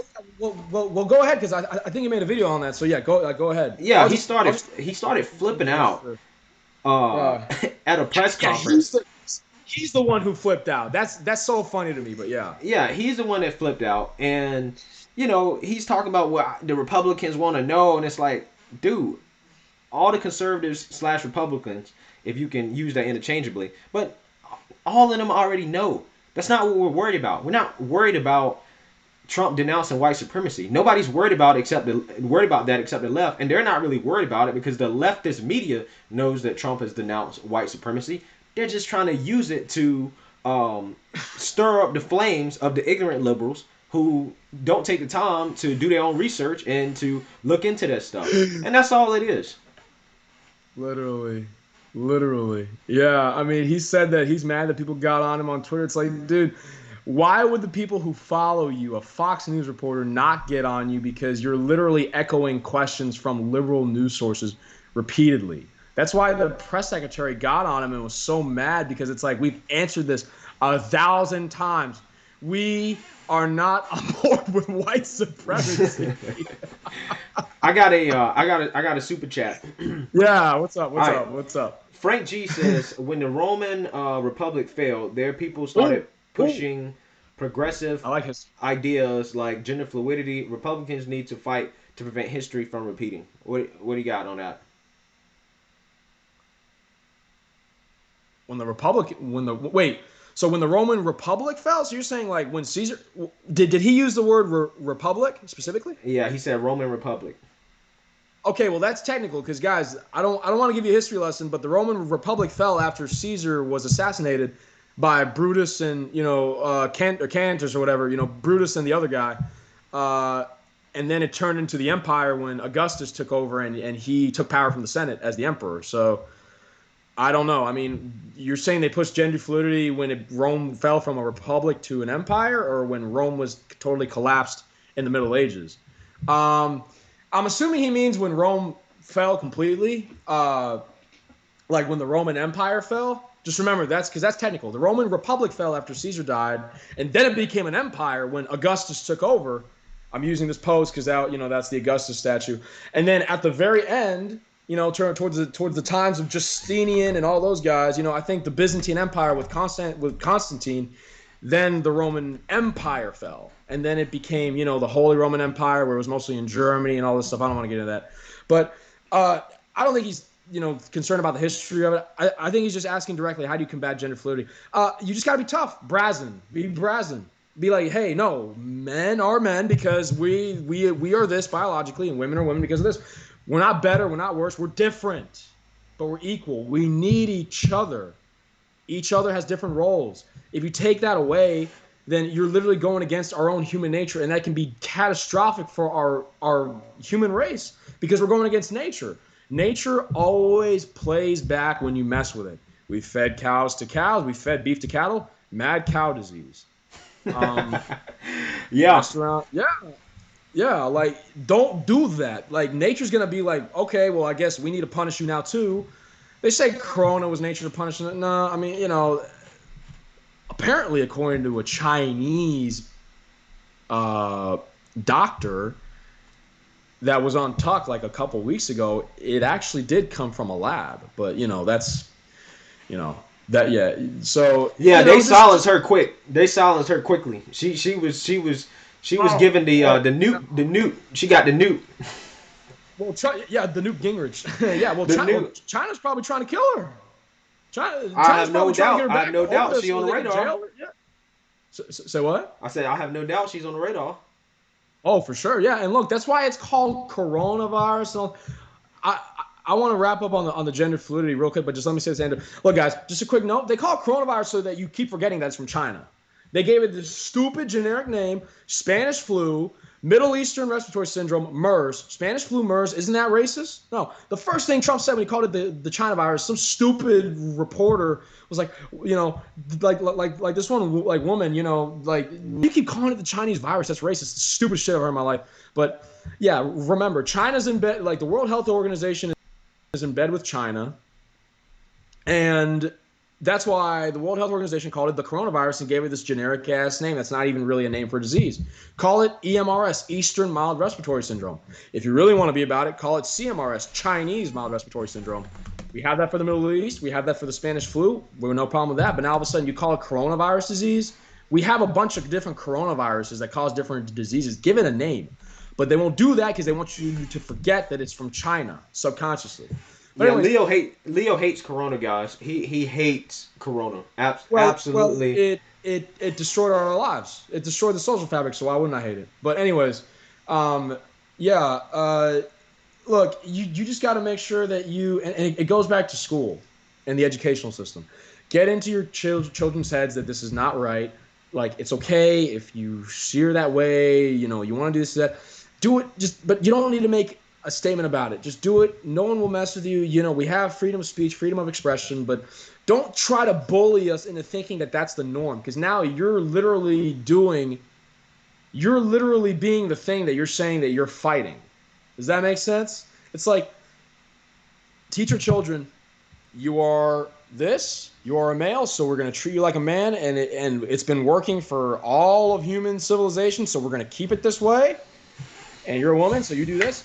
Also, look, gender equality, fight for, social, social justice is a stigma now, but, for equality between, racial equality, that's fine. That's great. It's great to work towards those goals, but do it in a civil manner. We have the greatest country in the world, and doing stuff like that takes time, but they're trying to do it all at once, which to me seems like it's not really that they're trying to do. It's just they're using it as a Trojan horse for something else that they actually want. But yeah, I mean, just look, guys, be smart. Know that nature made us the way we are for a reason. Honor Mother Nature, and shut all this poison down. What's so funny? What are the comments coming in? Nothing. Somebody was saying you got a lot of energy. Yeah, of course I I do, said you need guys. a. I said you got a lot of energy. You need a tranquilizer. But yeah, so I mean, that's really what you got to do. People call you, oh, you're a homophobic. This, no, no, no, no. I'm not. I don't care. I don't care. Do whatever you want to do, but just don't push that shit on my kids. And if they don't accept it, then you punish them for it. Don't do that because now All it's right. becoming ominous. It's becoming illicit, and it's All right, that's enough it's flirting with yeah. the deep state because YouTube might drop my screen stream. Everything been good for right now, so they Uh, might they might start to cut us off. But the deep state, the Steele dossier. Oh, we need to talk about. But yeah, no, go ahead. Do we have yeah, any other I want to serious talk about bits? this. I want to talk about this. We covered the left's reaction enough, right? Like the left are No, assholes. well we've covered. Well, real quick, fate of the debates. Do you think like Yeah, I because want to talk. That's what I was about to get to. oh cool yeah, that's what I was thinking. All right, let's get into the debate. Let's just talk about it. Which I might do. I mean, you want to do this another live stream after the debate? Are you down for that? It looks like this Yeah, stream is good. So after the vice presidential debate on Wednesday night, sure, I'll see why not. yeah. Absolutely, I'd love to. All right. Love All right. So the debate. This is how I feel about the debate. So now with President Trump being temporarily sidelined, we don't know if we're gonna get another debate. However, I think that Pence is going to absolutely demolish Kamala. And the reason why is because I think Yeah. that the strategy that Trump used in the last debate was on point. I think Chris Christie, you know, um, had a great strategy coming in which it was to separate Biden from the left, make him take a position, right? Do you support universal health care, aka socialized medicine, aka Bernie Sanders' plan, or are you for a public option? And President Trump did a great job of making him choose because what happens is that the left historically doesn't vote. The far left doesn't vote. Right? Like that's No, why Bernie couldn't win. It's not that Bernie didn't have support. He did have support. It's just the problem is his support doesn't don't vote. doesn't get off its ass and go to the poll Exactly. and go So to the ballots. Yeah. if you can make Biden separate himself from the far left, they may. I mean, a lot of them are just gonna vote against Trump because they just hate Trump. But a lot of people who are not necessarily super That whole butthurt about what's going on that with whole Trump, dogma. That whole yeah, dogma. Yeah. Hate Trump exactly, becomes religion now. exactly. A lot of those people may decide just to sit out the election. And the more of Mhm. those people that sit out the election that gets frustrated with both candidates and said, you know what, I'm not gonna vote, then Mhm. what happens is that that's basically like a vote for Trump.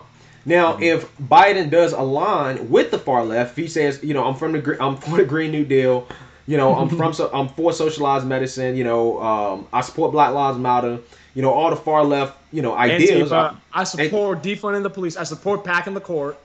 yeah, packing the court. That's another one. Free college. If he does that, what happens is I think a lot of moderates at that point may say, I'm not on board with all these socialized programs. I might just go ahead and vote Trump. And I think that's a great strategy from Chris Christie.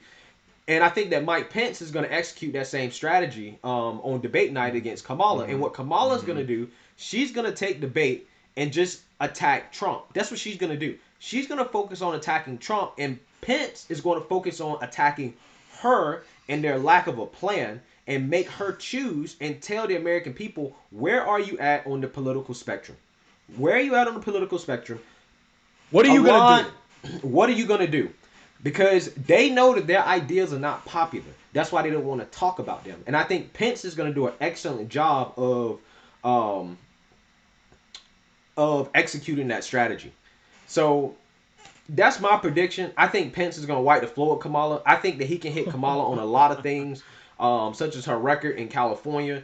Um, Especially, she can hit her on the mandatory gun buyback, aka gun confiscation. That's AKA something taking the else he needs to guns. hit. Yeah, that's something else he needs to hit her on. And I think that if he can, again, make them choose a side and then make them elaborate what their plan is, I think that that is the smartest strategy because that's going to turn off people that they're trying to bring together by not saying anything and not giving a plan and focusing Mm. on just, hey guys, we hate Trump so much it doesn't matter what we do. We just gonna just vote for us because you don't like When you Trump. say it like that, it sounds so stupid because it is. It is stupid, but that's literally their plan. That is literally Yep. their plan. Their plan is literally not to Ride the reveal ride it. the ride the ride the hate Trump wave. Exactly. The ride to hate Trump wave. Don't worry about our policy. Don't worry about what we want to do. Just know that you hate Trump so much. Even though the last 4 years we've had one of the greatest economies we've ever seen, we had the lowest unemployment, in history.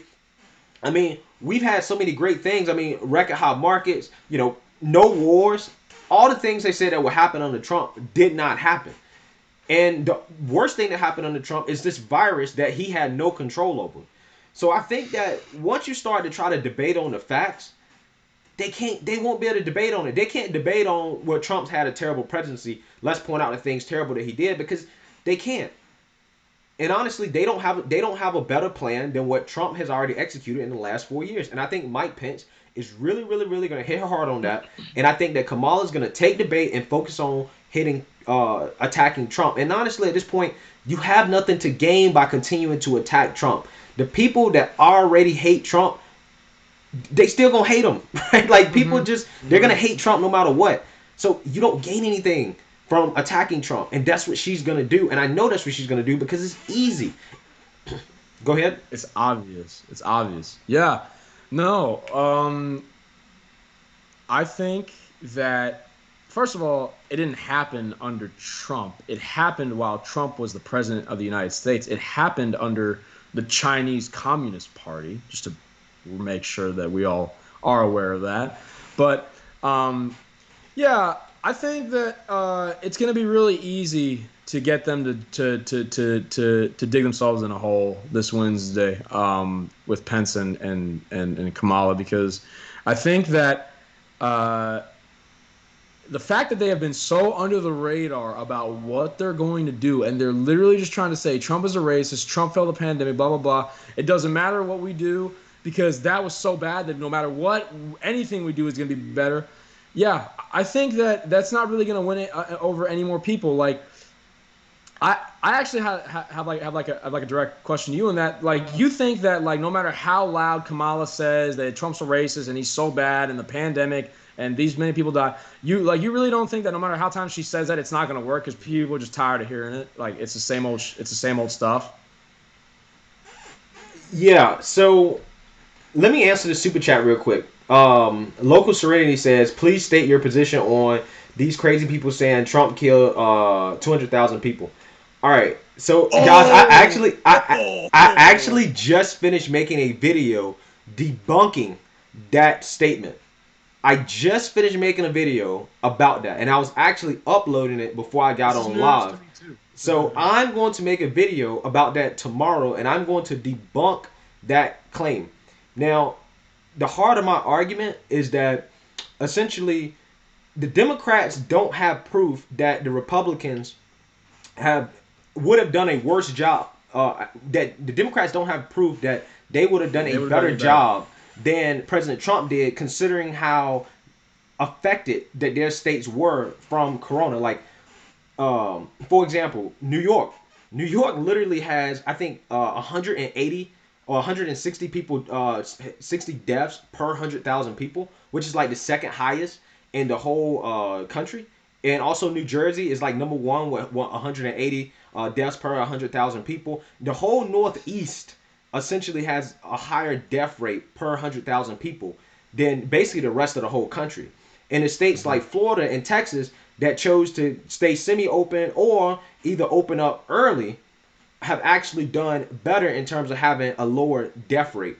And we all know California, liberal state, has more cases than any other state in this whole country. So that's just kind of part of the arguments that I'm going to make tomorrow. That I'm going to lay out, and I'm going to lay out some facts regarding where we stand, like domestically, in terms of how states have handled this virus and what the Democrats were saying before the virus got serious and how much they were actually downplaying it as well. And then I'm going to talk about how we're doing on an international scale compared to these other countries.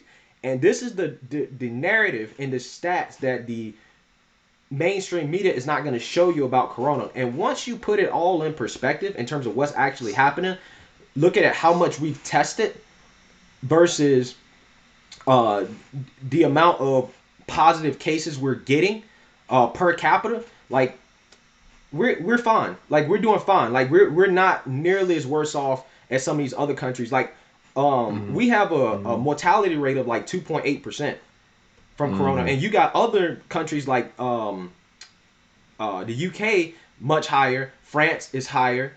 Um, what else is higher? I think Germany's mortality rate is higher. Like all these other countries have higher mortality rates than we do when it comes to China, corona. China, China. Nobody cares because they just lie about everything. So. Exactly, exactly. So it's just BS. It's just what they do is that they use facts like, oh, we have the most cases in the world, or we have such and such many deaths, 200,000 deaths. They use that without actually diving deeper into the numbers to show people, okay, guys, most of our deaths are coming from liberal states, right? New York, I think, is the number one state to die from corona, and Yeah. New Jersey's up there. The whole Northeast is basically like they've had corona the worst, and they're the most liberal and Mm-hmm. democratic states in the Mm-hmm. union. So those are Outside, the outside of California. Yeah, for exactly sure. those are the things I'm going to talk about in my video, and I'm probably going to release it tomorrow morning. But I'm actually going to try to debunk that whole Trump killed 200,000 people thing. Yeah. No. No. He's actually doing pretty well in comparison to the rest of the world, and because mainly we're testing basically more than anybody at this point, and that all comes from Trump, the Trump administration. Mm-hmm. Mm-hmm. Of course. Of course. Okay. So, where do I start? 200,000, 200,000, 200,000 deaths. All right. Look. First of all, like there are lies, and I'm a guy who does a lot of math. So there are lies, damned lies, and then there are statistics. Extremely easy to lie and to coerce people and to sway people by giving out these headline, these marquee numbers that become household figures. So you have that figure in your head, 200,000. Oh, look.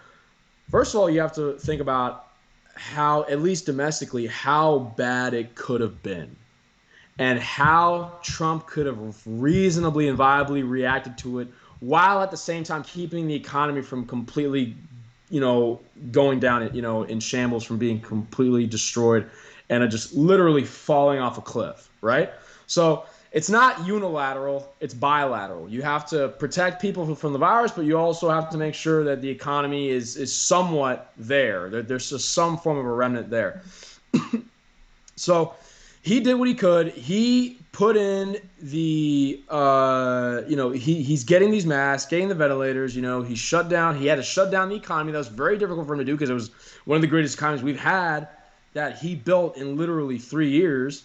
Um, and so, it was a tough decision, but uh, he saved countless amounts of lives that we're never going to hear about because we're just never going to know the extent of it. But he really did.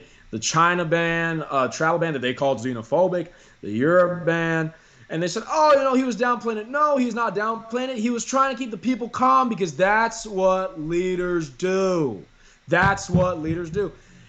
If you go on TV and you see the leader of the free world of your country saying, oh, this is so terrible, this is so awful, we're all screwed, what do you think that's going to do to the populace? Everything's going to fall apart. He has to keep his cool. He has to say, we're going to be calm. We're going to deal with this with how we know that we can deal with this to the best of mitigating the risks while also trying to keep the economy afloat. And we are going to carry on.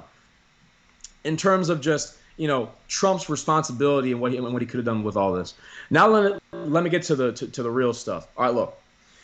Most of these deaths have been in nursing homes with the elderly who have been extremely sick and who are statistically going to die this year anyway, as a part of the number of people who have died already this year from communicable diseases. So I don't want to, get very grim here. I'm just using numbers. Look, people, almost 10 million people have died this year from communicable disease. There have been over 5 million, almost 6 million children who have died who are under the age of 5.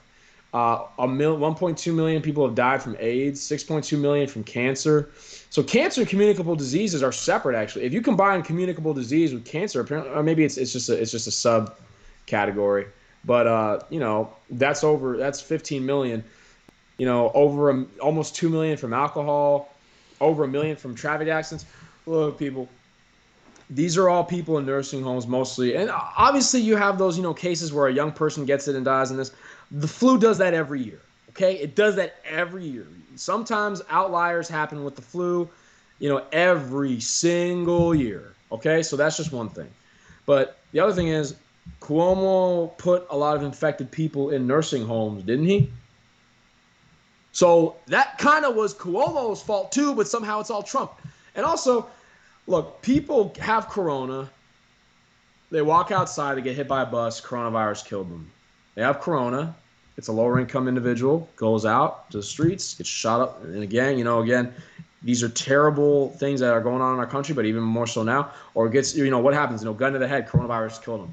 You have corona, you get in a traffic accident, and you died in a traffic accident, but you had a positive coronavirus test. You go down in the records on your death certificate as coronavirus having killed you. These statistics are padded to the brim. And also, uh, you have to understand that relative to things that happen every single year, Corona has literally affected the death rate so far by, I think, one out of 44 by, I think, 2.5% with respect to things that happen every single year so far. So they're lying about a lot of these statistics. They're attributing them to coronavirus when they're really not. A lot of these people who are going to die this year anyway from one of their comorbidities happen to have gotten corona. And a lot of times they don't even know if coronavirus was the cause of death. They just say, oh, this person had cancer, leukemia, they had tuberculosis, diabetic, whatever, But we think they got infected with coronavirus because they were showing symptoms, so it's a COVID death, period. And on top of that, they're just trying to completely warp the image of it with this number that really, in the grand scheme of things, is we go through so much worse every single year all over the world. And you have to take into account the place where this came from. So China was where this originated in. And for some reason, you don't hear about outbreaks in Shanghai. The Chinese president didn't get it. Xi Jinping, they're all fine in Beijing. It didn't go to, what other big cities. I'm somewhat familiar with major China because China, by the way, has like 10 or 15 cities that have over 10 million people in them. Nanjing, Guangzhou, like nothing. It happened in Wuhan, and that was it. How does that happen? They got these people on planes. They shut down travel from Wuhan to other Chinese cities, but they let these flights go all over the world. Europe, South America, Africa, I guess maybe a little bit, and then obviously North America. So, it's not really Trump. Again, these are with padded statistics and all the stuff where a lot of these coronavirus deaths really aren't. But at the end of the day, the virus itself, it was put here. It came from the Chinese, and they sent these people out to cities all over the world, minus any domestic travel between Chinese cities. So if you were in Wuhan, you couldn't go to Shanghai, but you could go to London, you could go to New York, you could go to LA, Seattle. When we had that outbreak in Washington, it was the first state that really got it bad in the West Coast. You could go to, I guess, D.C. now, with this outbreak in D.C. So just get the whole Trump thing out of your head. Blame China first. See the extent of what they actually did, and then after that, see how Trump reacted and see what he could have viably done. Yeah, So the fact that it goes back to Trump right off the bat with China not even being brought up, on the left's end, to me is just complete garbage. yeah. I think that the Democrats would not have done anything different. I mean, Trump was listening to the CDC, right? And if the CDC comes out, you remember at the beginning how they came out and was like, "Oh, masks don't work. Like you shouldn't be wearing masks," and they're saying that because And then China probably got in their ear because China makes all these masks and they manufacture these masks. And they're like, yo, shut up.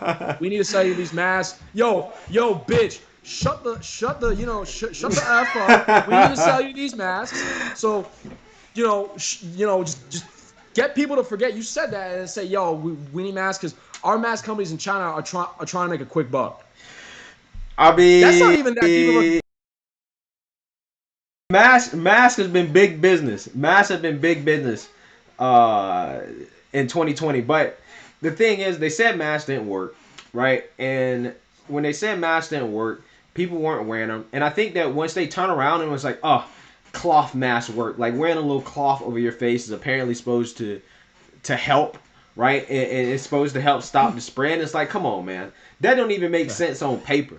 That don't even make sense on paper. And if I'm the president, I'm sitting thinking, these people don't know what the hell is going on. There's no way they can know what's going on because um, they're flip flopping on the science.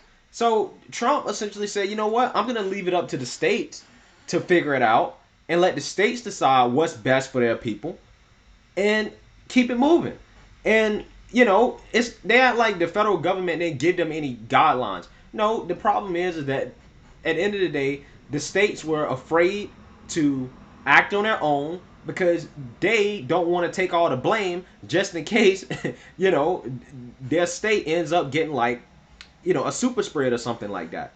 And that's why they try to refer back to President Trump and be like, "Oh, could you please tell us what to do? Could you please give us some guidelines?" And it's like, bruh, here's the CDC guidelines. You can read them just like everybody else can. You know what I'm saying? Like, you don't need Yeah. some special instructions from the president in terms of what to do. You know your economy. You can enforce your local audiences way better than the president can and the federal government. Matter of fact, as a conservative, I don't know if I want the federal government trying to control lockdowns in local jurisdictions across the country.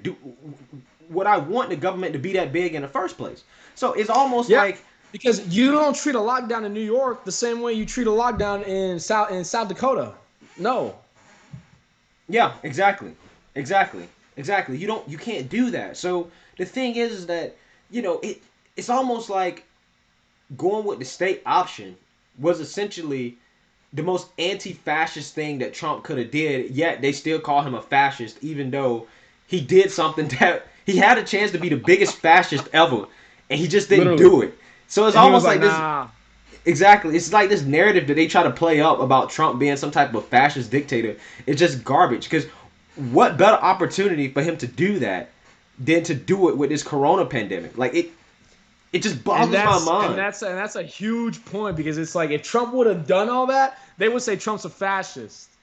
But Exactly. since he didn't do it, now they say he failed on the pandemic. Yeah, It's he's like what do you, incompetent. Like it's what? like like no matter what he does, he loses. Like y'all are gonna find something. Yes, exactly. Exactly. They're gonna find Yeah. something no matter what, man. And I mean, the thing is, at Yeah, the end of the day, if do he you if he really? if he would have done it earlier, Trump's a fascist. He killed the economy. He was over exaggerating. He was an alarmist. He was scaring the people. But since he didn't do that, they're saying Trump was too lax. He let it happen. It's yeah. I mean it. Like you can't win with these people no matter what you do. But yeah, go Exactly. You ahead. can't win with them because they're it's almost They like, just hate Trump and they want him out of yeah, there. I can imagine if Trump had actually really shut down, like everything was like all states you got to shut down, permanent shutdown in the economy. They will be blaming him for the economy being bad and saying that, oh, because Trump shut down the economy, he chose not to keep it open, that the economy is bad. And that's what I hate about politics, man. And they would, and you know what they would do then? They would give us all the statistics of people who are dying from high crime, suicide, alcoholism. They would give us all those numbers, but they're not. Why? You know why? Because Trump didn't do that. And so all they're doing is saying that, hey, the only numbers, the only deaths you have to care about right now are corona deaths. And it's all Trump's fault. It's such BS. Exactly. Exactly. And I Yeah. mean, I just think, like I said, when I was looking at the corona numbers today, I mean, I don't see where you can make the argument that lockdowns prevent Work, death. work. You know, like that lockdowns are even working. Like, I mean, Florida has the oldest population, or the second oldest population, I think, in the country. And they said that the virus is most deadly to our oldest in the population. They have the highest rate of death. And Yeah. they have what I think the third or fourth highest number of cases, but their death rate, their mortality rate, their deaths per 100,000, I think is like 60 or something. Compared to New York, that's like 160. So Yeah. it's just one of those things where it's just I don't think there's clear definitive evidence that going into a complete lockdown is going to prevent deaths. And you also, I mean, everything's a trade off, man. One thing I like about Thomas Sowell, you know, when I read his books, he always reminds me that there are no solutions. And I say that too much on my channel. I talk about solutions too much when really there are no solutions, they're only trade offs, right? They're So, compromises. They're exactly, compromise. compromises, trade offs, etc., right? And Yeah. the thing is that when it comes to the trade off between shutting down the economy versus saving lives from COVID, you know, it's not as simple as everything needs to be shut down because that's going to save the most lives. Because if you shut everything down and people don't have You're gonna jobs kill. and you can't, You're gonna kill more lives than you were trying to save. exactly, you may end up killing more lives than you were trying to save. And you can't convince me that protests are safe, right? I But forgot about everything else that. is Yeah. not safe, and that these protests haven't helped spread this virus as well, because all of a sudden police brutality becomes more of a public health issue, even though what 1,000 people a year die from police brutality. And even that, even if you take the word of the CDC that, you know, 200 some thousand people died and only 6% of them were for corona, so even if you take the lowest, which I think, what is that, Yeah. like, what is that, like 12 6,000 people? 12,000. That's 12,000 people. Well, Yeah, yeah, yeah, yeah. Wait, hold on. You said only 6% of 200,000. yeah, Yeah, it's 12,000 people. Yeah. yeah. So, so even if you take that at its word, right, 12,000 people, it's still a major, major, major 12 times, 12 times more people dying from, you know, COVID than Police brutality. police brutality. So But you can't. somehow these protests are justified. Yeah, Yeah, so these because protests can't. I mean, even by the just basic math and the numbers, these protests are yeah, not justified if you're talking about trying to prevent the spread of corona. Like, you're trying to say, well, it's a public health issue, therefore you have to have them. It doesn't make sense, even when you do just and the it basic math on it. yeah, and it's ridiculous because they're trying to say that all these senators got COVID from that Rose Garden ceremony for Trump's nominee, which was outdoors. Haven't these protests also been outdoors? Yeah, It's exactly. like, it's Trump and his events. It's people going to bars. It's people going to restaurants. It's people going out and it's people going to church. All those people spread COVID, but the people who go out in these big, giant, massive, caravans of people, these masses coalesce and conjugate to protest our own law enforcement and Ravager cities, that doesn't spread COVID at all. It's not at all due. It's not due to them at all. No, no. In fact, you can't say that because if you do, you're a racist. It's Yeah, like yeah, you can't. And they that's you where it's like that's I guess that's America right now, people. I guess that's just the way it is, you that know. is what it So is. If the government tell you that yeah, racism is the number one thing, then that's the number one thing, and it overrides apparently a pandemic. well, really, really, what they're trying to say is that you voted wrong in 2016, and we are going to punish you for it. Your business, your social life, your mental health, all of that will suffer. Your businesses will die. Your health, your well being will be at risk. Uh, your freedom of speech will be taken away. Your ability to enjoy your loved ones and those around you who you enjoy being around is going to be taken away. You will be punished until you learn to vote correctly. That's literally what they're saying. Yeah. It's about as corrupt as it is in my home countries in Latin America, certain places in Africa, certain places in Southeast Asia. It's not confined to one race or one place or whatever. It's just human nature of how they try to take power coercively and rapidly and abruptly. They punish you because you voted wrong in 2016. So this is them indirectly, no, well, directly, but without saying it, without explicitly stating, this is your punishment for vote for Trump winning. So learn how to vote, or we're gonna keep doing this. Which Biden alluded to indirectly in one of his speeches one time. Where there were like 10 people showed up. He was like, Sleepy Joe. He was like, "Who thinks that this violence is gonna stop if Trump is elected?" Nobody. Well, What is he telling us? He's telling us that if Trump is elected, if Trump wins again, that they're yeah. not going to stop. Yeah. Has Trump been fanning the flames of this, saying, "Hey, Black Lives Matter, Antifa, go destroy cities"? No, he's been trying to put in the National Guard, and a lot of these, Democrat mayors and governors don't want him. So it's like, they've been the ones instigating all this. So him saying that is basically indirectly saying, "Hey, if Trump wins, this is going to get worse." Yeah, yeah, I believe that as well, and I think that in an election scenario where the where let's say worst case scenario, if the Democrats somehow win back the Senate, and they have the Oh, House, oh, oh God, yeah. Oh hell. But Trump is reelected. That's a Oh whole my other, guys. God, that Guys, would yeah, you got to remember, it's not just Trump. Trump, yeah, Trump is the biggest thing, but yeah. the Democrats can't like they can't take the Senate either. Like, just no. But go ahead. Were you gonna say something? That was just a little comment I had to make because yeah, Yeah, I'm just saying, like, under a worst case scenario with Trump still, being in office, like, I mean, even under that scenario, or even if the Republicans keep the Senate and the Democrats keep the House, like, even if Trump is still president, I still don't see how this ends. I don't see where this ends anytime soon with President Trump remaining in office, unless President Trump takes that next step, which is to be like, you know what, I gave y'all an opportunity, but I'm bringing in the federal forces. I don't care. I don't care. And I think that calls into question. wait. What do you mean by that? Federal forces? I know what you're talking about, but federal forces to deal with who? So what I'm What do you saying mean? is, with these protests and the unrest that's going to keep happening, Oh yeah, yeah. Okay, because yeah, yeah, yeah. what you were saying was is that Biden basically implied that if Trump wins, they're not going to stop. Hmm. So They're if gonna the, turn up the heat.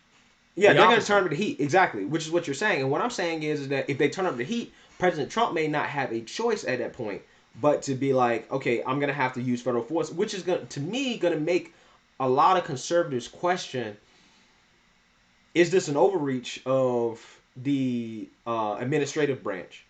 Oh, this is complicated. It is complicated because Yeah. that's the type of things that I started to think about, is that, do I want President Trump to start acting like a dictator if these Democrats fail to quell the violence in their cities, or does he let those That's. cities just burn? Honestly, but if Oh no, no. those cities burning hurt the whole country, they don't just hurt those those cities, because again, New York is the financial capital of basically the world. I mean, Hmm. San Well, I mean, they Francisco hurt is the tech everybody. Yeah. capital. Well, and also, I mean, no one city in America should be left to perish. No, yeah, of course not. That's not what you do as a president. We're all one country.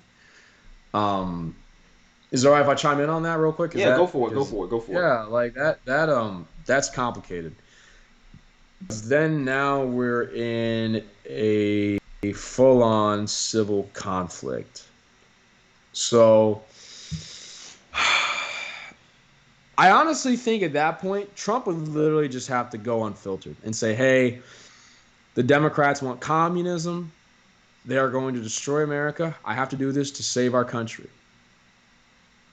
I honestly think that's what it's going to take. He is literally going to have to. I mean, Greg, you basically implied right there. I mean, without even saying it, like you basically said like a civil war between like within the government between left and right. I mean, So, honestly, bro, I think with Trump but but getting this COVID, but I think it makes it even more possible, man. Because if wait, how wait. With Trump getting COVID, it makes it even possible. Like, what do you like? How like what do you mean? because Like, how do you make it? if let's say if the worst happens, right? If the worst happens with President Trump and COVID, Yeah. and we all hope and pray that it does not happen, but if that does happen, So far, he looks fine. Yeah. yeah, they will never, the right will never accept that there was no foul play involved. Like I just don't see how you can accept that right before the election. I mean, considering how this man has been completely healthy up until this point, Yeah, I think it's one of yeah, those things yeah. where it they're already doing with the voter fraud. They already have that, and I think along with this COVID thing, I think that's just it's like this stuff can't keep happening where it's so obvious that everything is just in favor of the No, left. it's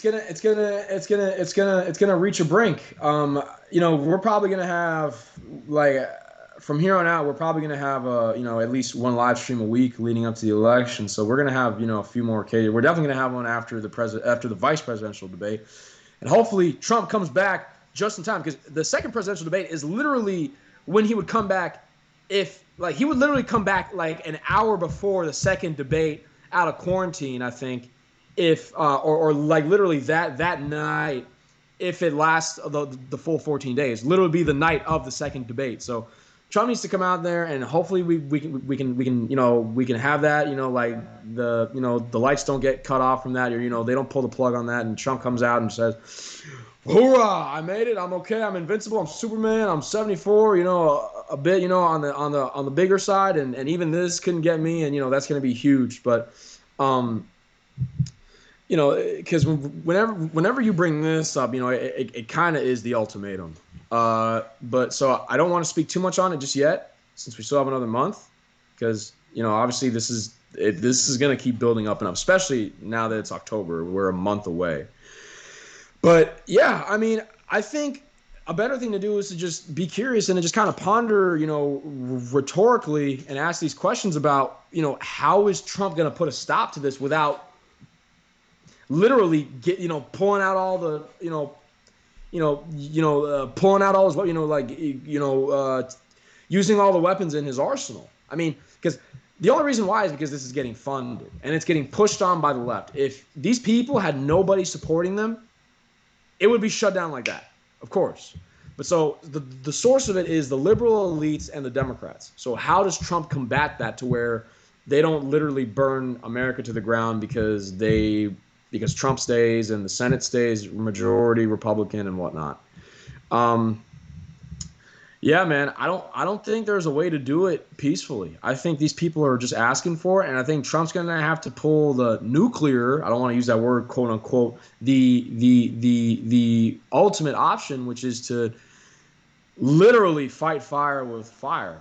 You know, but obviously we'll probably have a more detailed picture, or a more detailed perception of what that's going to entail in the weeks to come.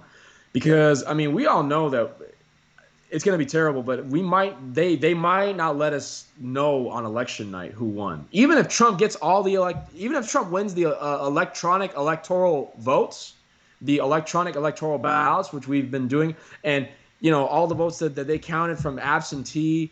Because I think mail-in ballots and absentee ballots are due by a certain day, so that they can count them by election day. But I think that no matter what, even if Trump, gets a majority in the electoral college on election night, they're going to come in like the next day or a week later and say, "Hey, we got like 200,000 Biden mail-in votes that weren't counted. Biden's actually the winner." And again, at that point, it's just, and then at that point, if Trump doesn't concede, then they're going to unleash hell on America. And, all these leftist groups are going to say Trump's a dictator. He's doing this. He's not giving up power, blah, blah, blah.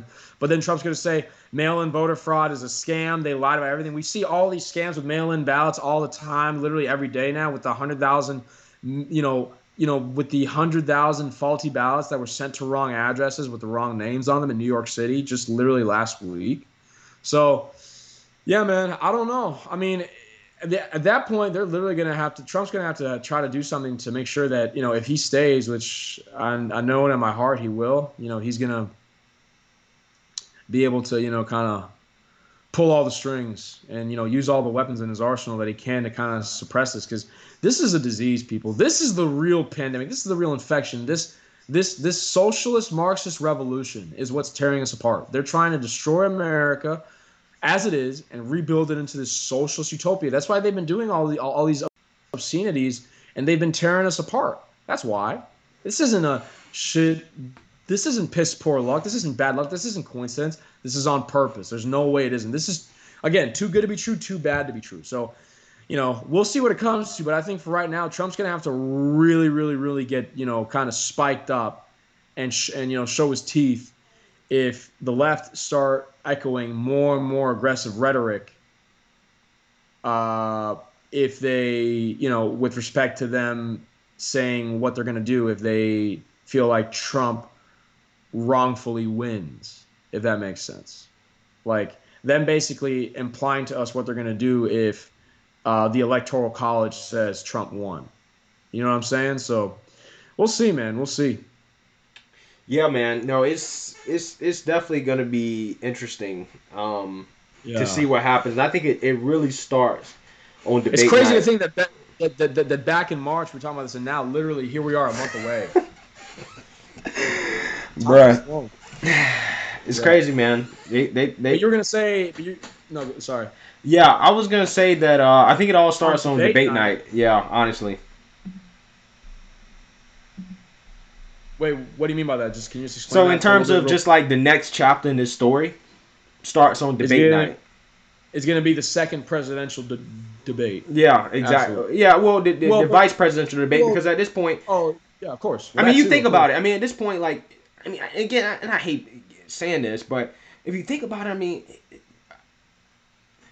Kamala, we know that she's acting. She's going to be the acting president, like realistically, Of right? course. Like Biden's not Yeah. going to be president. Now, at the same time, you got Pence, who with Trump having, COVID allegedly, you know, Mm, again, there's some possibilities that if his condition worsens, which we hope it doesn't, he it might does. have to step in and start acting. So, that's it's probably gonna be one of the most important vice presidential debates that we've ever seen. Really, Probably the most. Probably the most. probably Honestly, the probably most. the most. Absolutely. Absolutely, yeah. Did We'll see you how it goes. did you say I see you got for speed round here? You have election integrity crisis with mail-in voter fraud. Did you see that project Veritas? Yeah, yeah. Let's get into the speed round real quick. With U.S. China. Well, actually, let me go ahead and answer this. Sorry, did I see Project what? Uh, I think that word rings a bell, Veritas, but yeah, explain it. Veritas. They did like an inside look at election voter fraud and the mail-in ballot scheme that was going on in Minnesota, Minneapolis, and And apparently, it's just like a giant mess. Yeah. yeah, man, they have like the Somalis out there like running this thing like gang. You know what I'm saying? Like gang banging out there with ballots, man. Pulling up to people's doors, taking their ballots, paying them for the ballots. Allegedly, this is what's happening, and Wow. they kind of Wow. got it on Wow. video. Now the liberal media has came out against it, basically saying that it's not true. That the evidence is scant and there's like it's sketchy editing. And that I think Jamal Osman, which is one of the dudes that was in the video that was like testifying, um, Mm-hmm. I Mm-hmm. think I saw an article where he kind of pulled back a little bit on some of the the allegations in the things that he said in the video. So, you know, Tulsi Gabbard came out and actually talked about it. And if Tulsi is talking about it, then I believe it, right? Like I believe that Tulsi wouldn't bring this up unless she had some convincing evidence that this is legit. So I mean I think it's legit, but I think I want to see a little bit more information about it, um, and then just kind of go from there before I form a really solid opinion on it, because there's no doubt in my mind that Ilhan Omar and her group are definitely how to I mean Somalia is a country of corruption. I think it's like one of the most corrupt countries in the world, if not the most corrupt. And They sometimes call in the military they call the capital Mogadishu, they call it the Moog it's when like for like like it's just a nickname they give it to him because it's super dangerous, yeah, or from what I've heard, yeah, in recent um, times. yeah. So the thing is that when you understand, um, when you understand that, and that it makes sense. I wouldn't be surprised if some of that corruption. I'm not saying it's necessarily inherent to those people, but I wouldn't be surprised if some of the things they may have seen or experienced over there, being immigrants or first generation or whatever, Americans. Like, I wouldn't be surprised if some of those tactics kind of transfer over, or it was normalized to you know do be this sketchy in elections. But I mean, I'm not gonna say and act like there aren't politicians outside of just her that may be doing sketchy things in the election as well. I mean, the whole Democrat Mm. Party is essentially trying to sway the election with this mail-in voter thing. So I mean, my thoughts on it is just that if Tulsi is calling it out, I trust it, Hmm. because Tulsi has almost basically taken a red pill. She might as well switch parties, become a Hmm. Republican, because the Democrats probably gonna hate her. Hmm. They didn't like the Just fact that like she.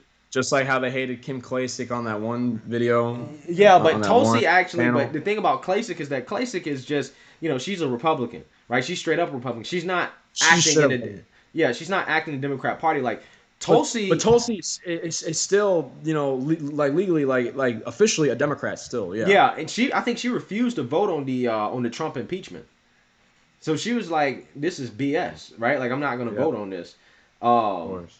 and the thing is the thing is that uh that you know pissed off a lot of Democrats. That pissed off a lot of people on the left. The Um, Trump impeachment. That's a whole exactly. yeah. And then she That, stayed in. that's nowadays that's old news because all this news is from all 2020. But Exactly. that was She another yeah demolished. that was another joke. She Yeah. single handedly demolished Kamala Harris in the debates. Like literally, Kamala was, I think she was like first or second at one point, until Tulsi Gabbard came through and just tore her a new wop. I mean, I'm so serious about that. Oh! Like, she laid the smackdown on Tulsi during a debate, and No, no, Kamala fell no, off. no.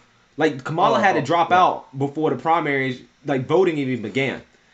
So the thing is that And it was almost completely like clear that it was attributable, like it was attributed to yes, Tulsi directly, just yes, ripping her. direct. It was contributed directly from Tulsi, and then she stayed in the primary election, even though she wasn't gonna win.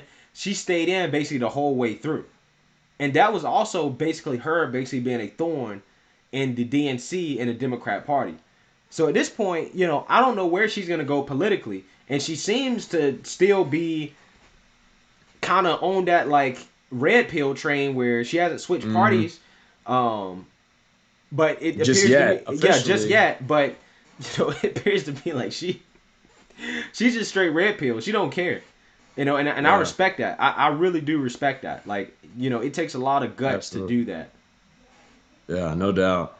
Yeah, so those are the problems we're seeing right now with this mail-in voter fraud and with Tulsi speaking out about it, basically kind of confirming it. Yeah, I mean that's and the whole deduction you gave about her kind of being skeptical of continuing to be a Democrat. I mean, it just shows you just the corruption that is running rampant within the Democratic Party with the liberals and the radical left. I mean, it's just disgusting. It's poisonous, and it's the biggest enemy to American democracy right now. Regardless, over North Korea, over Iran, over Russia, over even China. I think at this point is our own domestic situation where we have a political party that has been hijacked by Marxist socialists and communists that want to impose on us. So we'll see. We'll see how that develops because obviously the mail-in ballots are going to become a bigger and bigger thing, in these next few weeks. So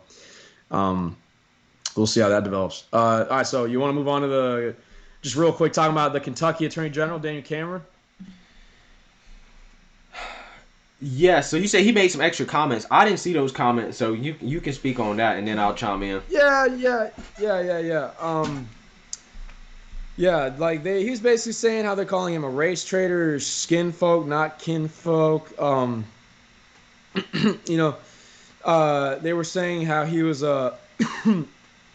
like they were literally trying to like push lies during the whole time, like during the investigation, that the cop who was shot at by Breonna Taylor's boyfriend was shot at. Well, it was friendly fire. He was shot at by one of his deputies, like one of the other deputies that was there with him, one of the other like law enforcement officials, officers that was there that night. And literally, he said, in order to say that is true, I literally would have to play against physics and tell people that the bullet went through the floor, through the walls of the apartment, took a hard left, and hit the officer in the leg or something like that. um, like it was literally just completely asinine and just over the top ridiculous. And like he was saying about how he's like been disowned from like the black community or like exiled from them. Um, he was saying about how he's disgusted with just like the things that he's been receiving from people, celebrities, these different Democrats, certain athletes. And he said that I am just looking at the facts we have presented in front of us, and I will not let my decisions be dictated by the mob. Mob justice is not justice. I looked at the facts, and even though Breonna's death was a tragedy, um, that is separate from whether the officers were in wrong or deserve the charges that the left is pushing for them to be charged with. Um, in which case he decided that they were not reasonably where it wasn't reasonably so, or it was not proper, execution of justice to charge them with, murder or and whatnot, because the facts just didn't support that. So, um, yeah, I mean, I'm not saying I feel sorry, but I sympathize for the AG, and I am glad that he stood his ground, because to stand your ground as an African American, and in that aspect where you literally go against the Black Lives Matter mob and what they're crying out for every day, that takes quite a bit of bravado, and quite a bit of a backbone and a spine, to put it cordially. So Yeah, no, I agree with that. I think the that's mainly, Democrat. yeah. Yeah, no, I think the problem is that he's in a situation where he has to follow the law, right, and he has to do what the law basically tells him to do, and he didn't make that decision. The grand jury made the decision, and I think people Hmm. getting on him really are ignorant of how the actual process works, Of the and they judiciary expect him to system. Yeah. exactly, and they think that he's supposed to pull a rabbit out of the hat and give a wink and a nod, wink, wink. You know, we need to charge these cops because I'm a brother, and and all black people supposed to, that you supposed to be above the law, right? Like if you're trying to look out for black folks, Oh, that was you got to be above the law apparently, which is funny to me. That's a private conversation on that, but the thing is that yeah, they're expecting him to do things that he really doesn't have the power to do. And at the end of the day, yeah. you know, I'm sick and tired of this Breonna Taylor situation. I'm tired of hearing about it. I'm tired of talking about it Apparently, they forced them to because release the grand jury notes or whatever. yeah, Yeah. I saw the audio. I haven't listened to it because it's like 2 hours. I'm like, bruh, I don't want to sit here and listen to 2 hours of audio. Of just people doing jury duty going back and forth, right? Yeah, like nah. Yeah, and it's like, bro, like Wait, is that how honestly, it works, right? I'm a It's just a grand jury, right? They have people doing jury duty, right? Yeah. yeah, and I think like I said, the thing is that it's just I'm like, bruh, like I just ain't got time for this. You know what I'm saying? Like, and I've already kind of made my mind up on how I feel about it. Like, her family got compensated. There's gonna be community policing reform in Louisville. The One of the the officers no got, knock warrant thing from Rand Paul. yeah, exactly. And the thing is, it's like, okay, guys, like, at some point, it's you just kind of gotta let it go in the sense that not because, and I get why they don't, because they don't feel like justice has been served. But at the same time, if you understand the context of the situation fully, And ways to then you should prevent understand from happening again, ways to exactly. reduce those occurrences Those are in the what first place.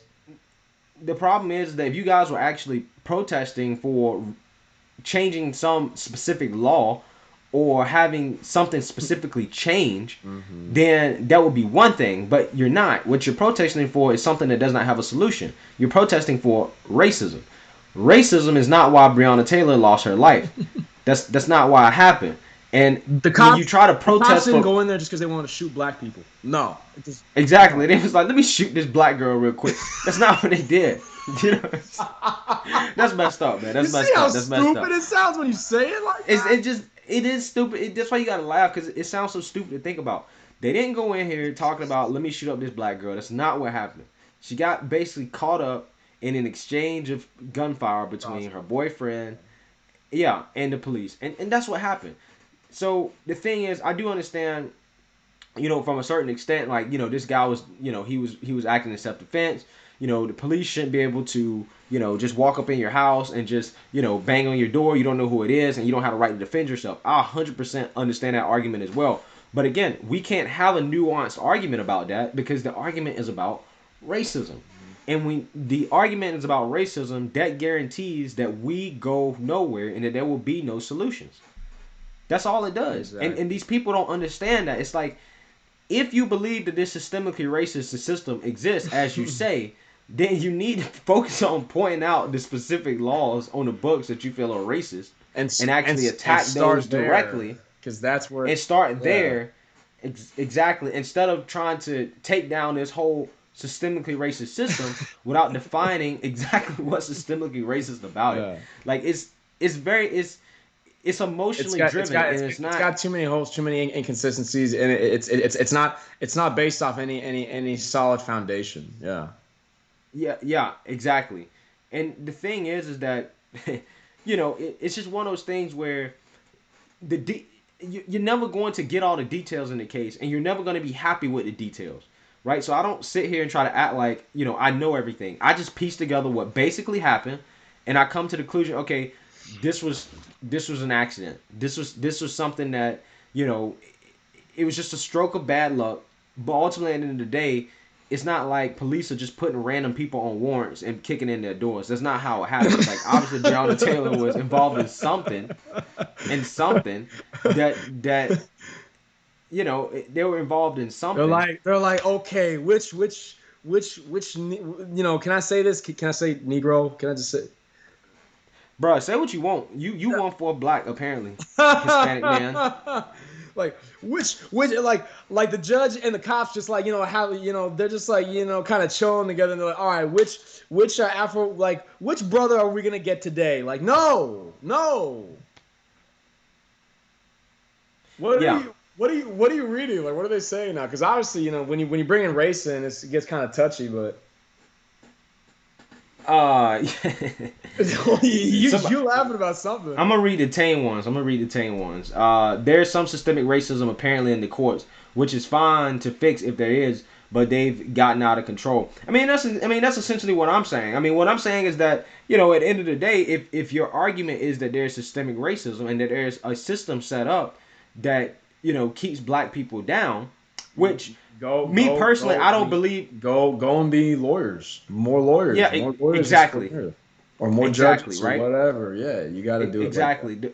Exactly. If you say that is true, and me personally, at the end of the day, I don't believe this so-called systemically racist system really holds black people back. I really don't, because we see how successful other immigrant groups have been coming over to America, and they're not politically involved at all. Mm-mm. The Asians are the most successful. They are literally not involved in politics at all. They're They the could. least political. They don't care. They just do their thing.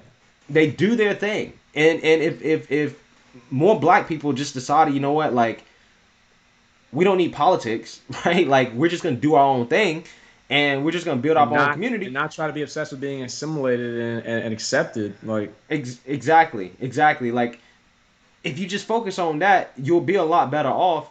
And that's part of the reason why I'm conservative, because at least the conservative argument is, you know what, you guys can do for yourself, right? Like, let's get the government out the way, right? I'm for that. Let's get the government out the way, because by definition, systemic racism is a government construction.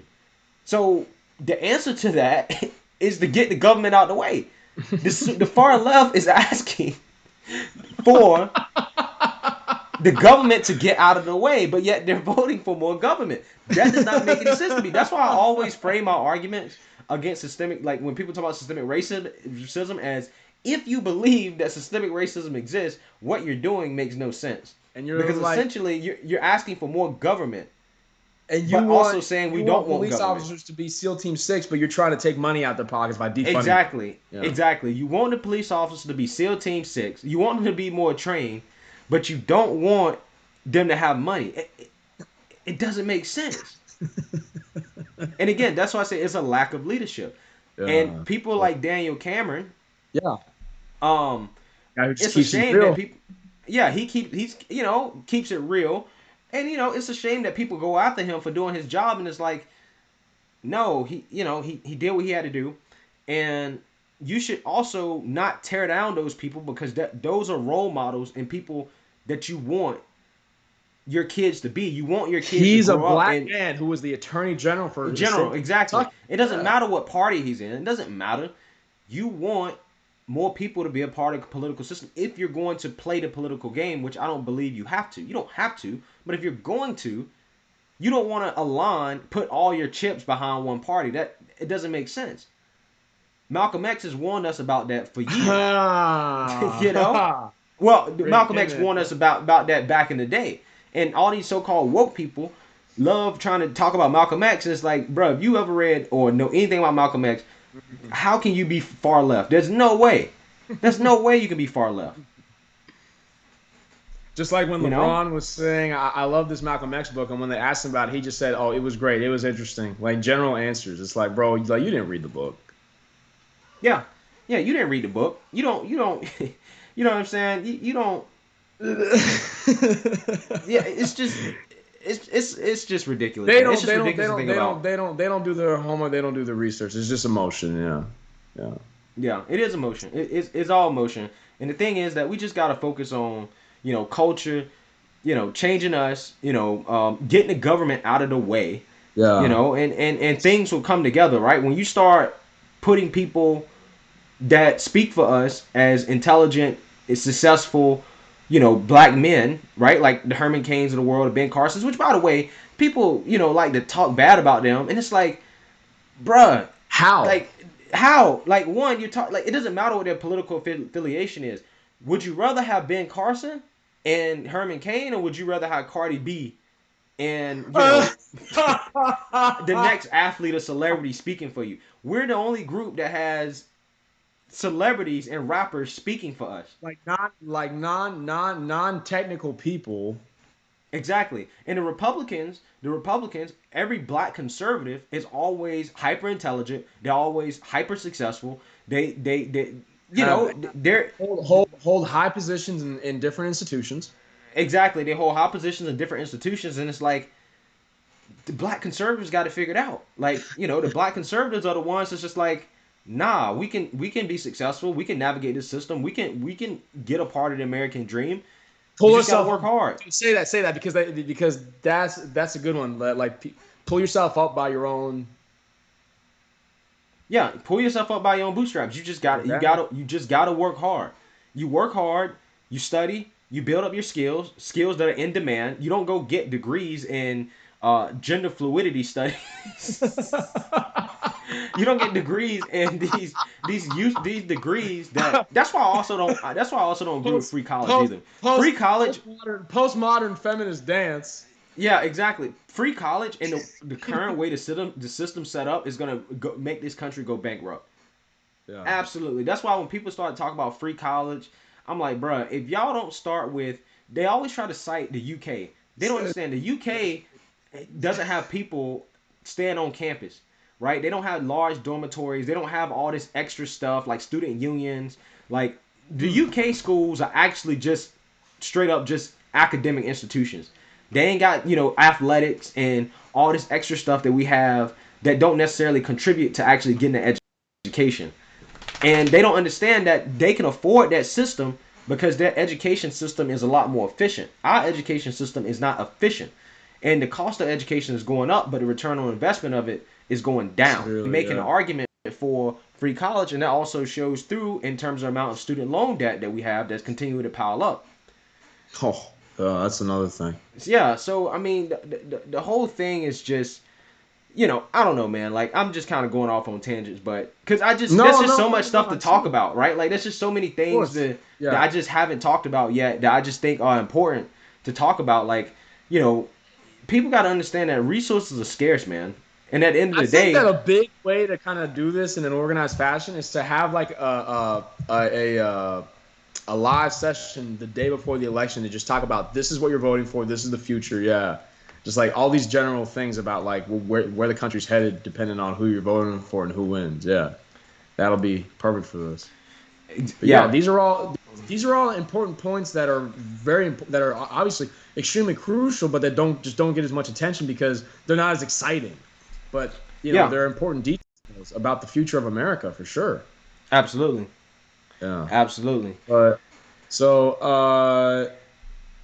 the last thing on the speed round is the Russia. When U.S. China relations, we kind of said that, but like that really is just a comment about Come what here. I saw in the news and yesterday, and also they said it tonight too.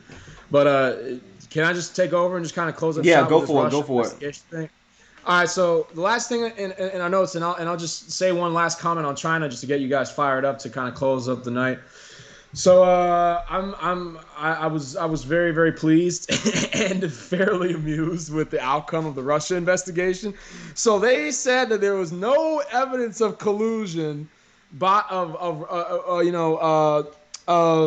between Trump and Russian spies and President Putin.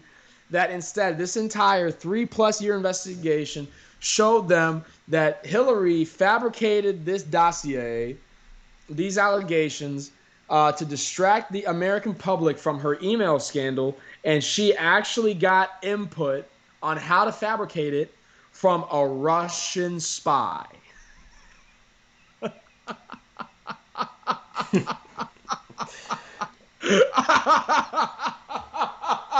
Yeah, Literally. So sounds about Hillary. yeah, yeah. I'm just glad that that happened. But the thing that's unsettling is that the ex FBI director James Comey testified in front of the Senate Judiciary Committee literally the day after the debate this past Wednesday, and it was literally like Wolf of Wall Street type stuff. I do not recall. I do not recall. I do not recall. I do not recall. I do not recall. I don't remember. It's just like, and they grilled him. They grilled him. So it's just like, guys, if the FBI is in on being against, if the FBI even is against Trump, like, I mean, we got some bigger issues afoot right now because they literally came out. The Senate Republicans on the Judiciary Committee came out and said, yeah, the FBI was corrupt as hell, and they were trying to, they were actively, against Trump. And the ex FBI director literally said on a case that he worked literally directly in for years that on a lot of the specific details, he did not recall the facts or he did not recall anything.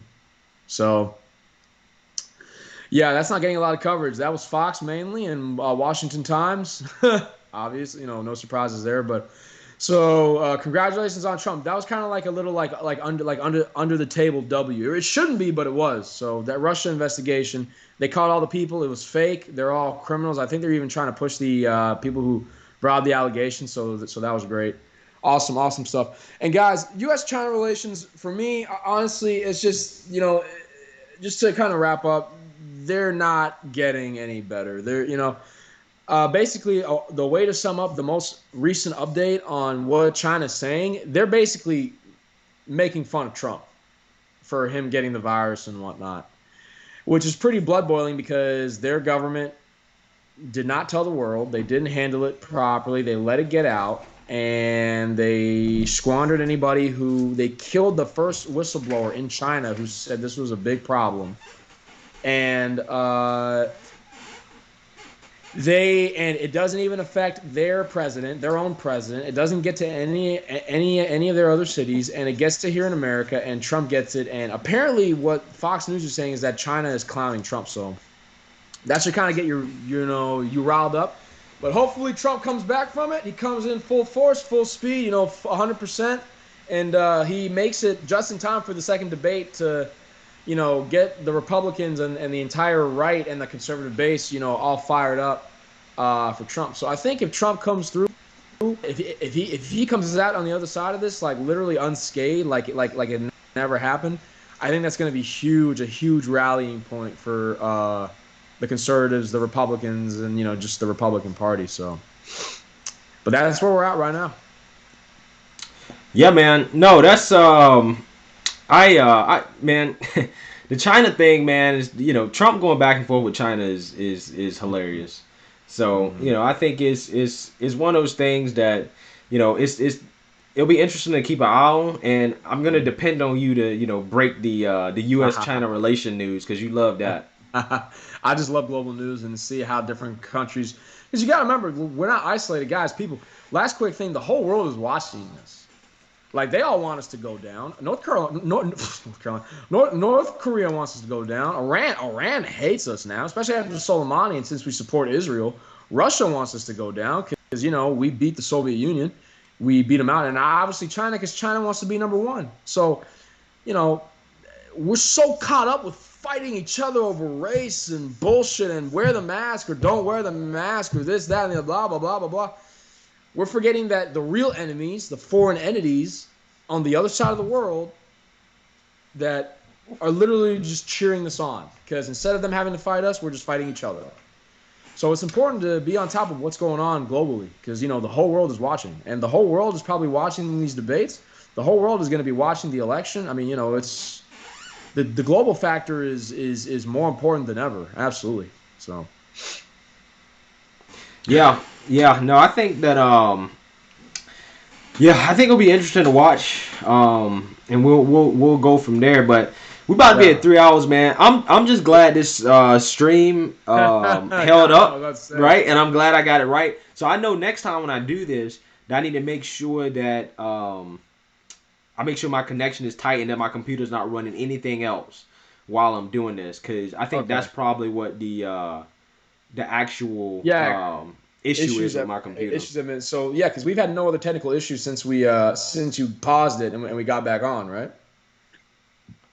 Like at first. No, it doesn't like it has. So I mean, So I no, mean, so no other super chats or anything or like how's nah, I'm monitoring the chat right now to see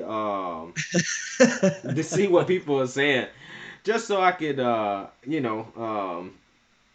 of get an idea of yeah, people's reactions, yeah, and all it's that. interesting, man. I just doing this thing is interesting just to kind of see how this works. Like, cause I watch live streams and I'm always curious in terms of how the back end of it works. Of course, Um, yeah, so it's always it's good. yeah, it is always good. So It's a good experience for sure. And to yeah, and to just get an idea since we're all told to not be around each other. I mean, obviously, people who are already friends are becoming closer than ever, I would hope. But we're not really meeting a lot of new people nowadays, so it's important to see kind of what, other people, like-minded people or people who aren't like-minded, what their opinion and what their reasoning is behind their opinions and what they think and why. So that's always good. That's very valuable. so I'm thinking about getting Yas on the stream. I was talking to him yesterday, and I was like, "Yo, you should join." So I think that definitely Where does he sit on the spectrum? I'm not gonna say for right now because I think Okay. he wants to think about it, and really formulate his positions. Yas he's interesting, but Yeah. I had Mario Fratto my last stream, and that Was it didn't. Frato or Frada? Mario Frada. Frado, or I mean, he's Italian. I don't know. You Yeah, know how to yeah, of announce course. it, Mister. I want to be Italian, but Oh, come I on. look Italian. But I had him last time, and it was good. It was just I was doing it over Wi-Fi, and I think that just made the connection bad. So I bought a lot of stuff. So I've hooked it up to Ethernet. I got this like setup where I have a ton of things like going into my Mac. Like I really wanted to try to get this as good as possible because I really want to start doing these, um, and really get into it because I think it's important to just have conversations with people and to really get deep in these conversations where we can debate. Um, and just and share our voices. And I think live stream is a good way to do that. So I'm I'm really glad that this is going the way it's going in terms of it being smooth. Yeah. And that's why I kind of hopped up here with you tonight because I was like, you know what, I'm gonna hop up here with Leo. If it messes up, I'll let everybody know. Hey, I'm just testing it out. I'm trying to work out the kinks. Yeah. If it's good, Yeah. then it's good. We can have a great conversation, and that's what happened. So Yeah. That's awesome, man. Good stuff. All right. So next week, you're expecting just us to be on here to talk about to get up and to get up and running and to get going immediately after the vice presidential debate. yeah, so That's really the I'm probably plan. gonna try to have this. Is what I'm gonna try to do. I'm gonna try to have Mario and you up here Hmm. after the debate. Um, and and um and And Yas? Or no? no, not Yas. What's the Graham in the group chat? Wait, Graham's gonna come Yeah, he hit me up and out of the chat and he was like, "Hey man, like I kind of want to talk about my views and the conservative perspective and add some more nuance to the conversation." So he was in? Mm. asking about coming on the channel sometimes, and I was like, "All right, well, I'd love to have you on." That's And I awesome. asked him, so he got a check, and he said he's gonna get back with me about him coming on. So if I can get you three on, that would be dope. For after the debate, Absolutely. that would be Yeah. grade A TV, I think. That'll be that. Oh, that'll be a great online event for sure. Yeah, for sure. That'll be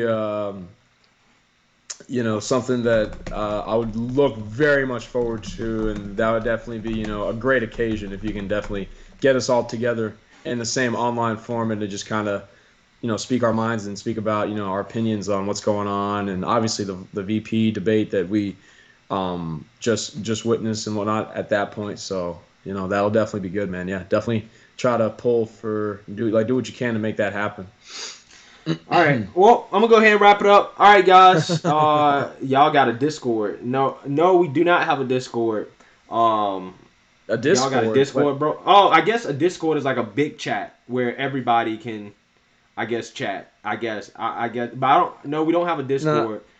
Um, but who knows? Maybe I might do something like that. Who knows? But all right, yeah. man. Leo's been real. I'm gonna try to do these at least once a Look at week that. and go from there. Awesome, man. Yeah, absolutely. Bye bye to your audience. Thank you for having me, and talk soon. Y'all have a good night. Take All right, man. care. Peace. It was a pleasure for sure. All right. Bye.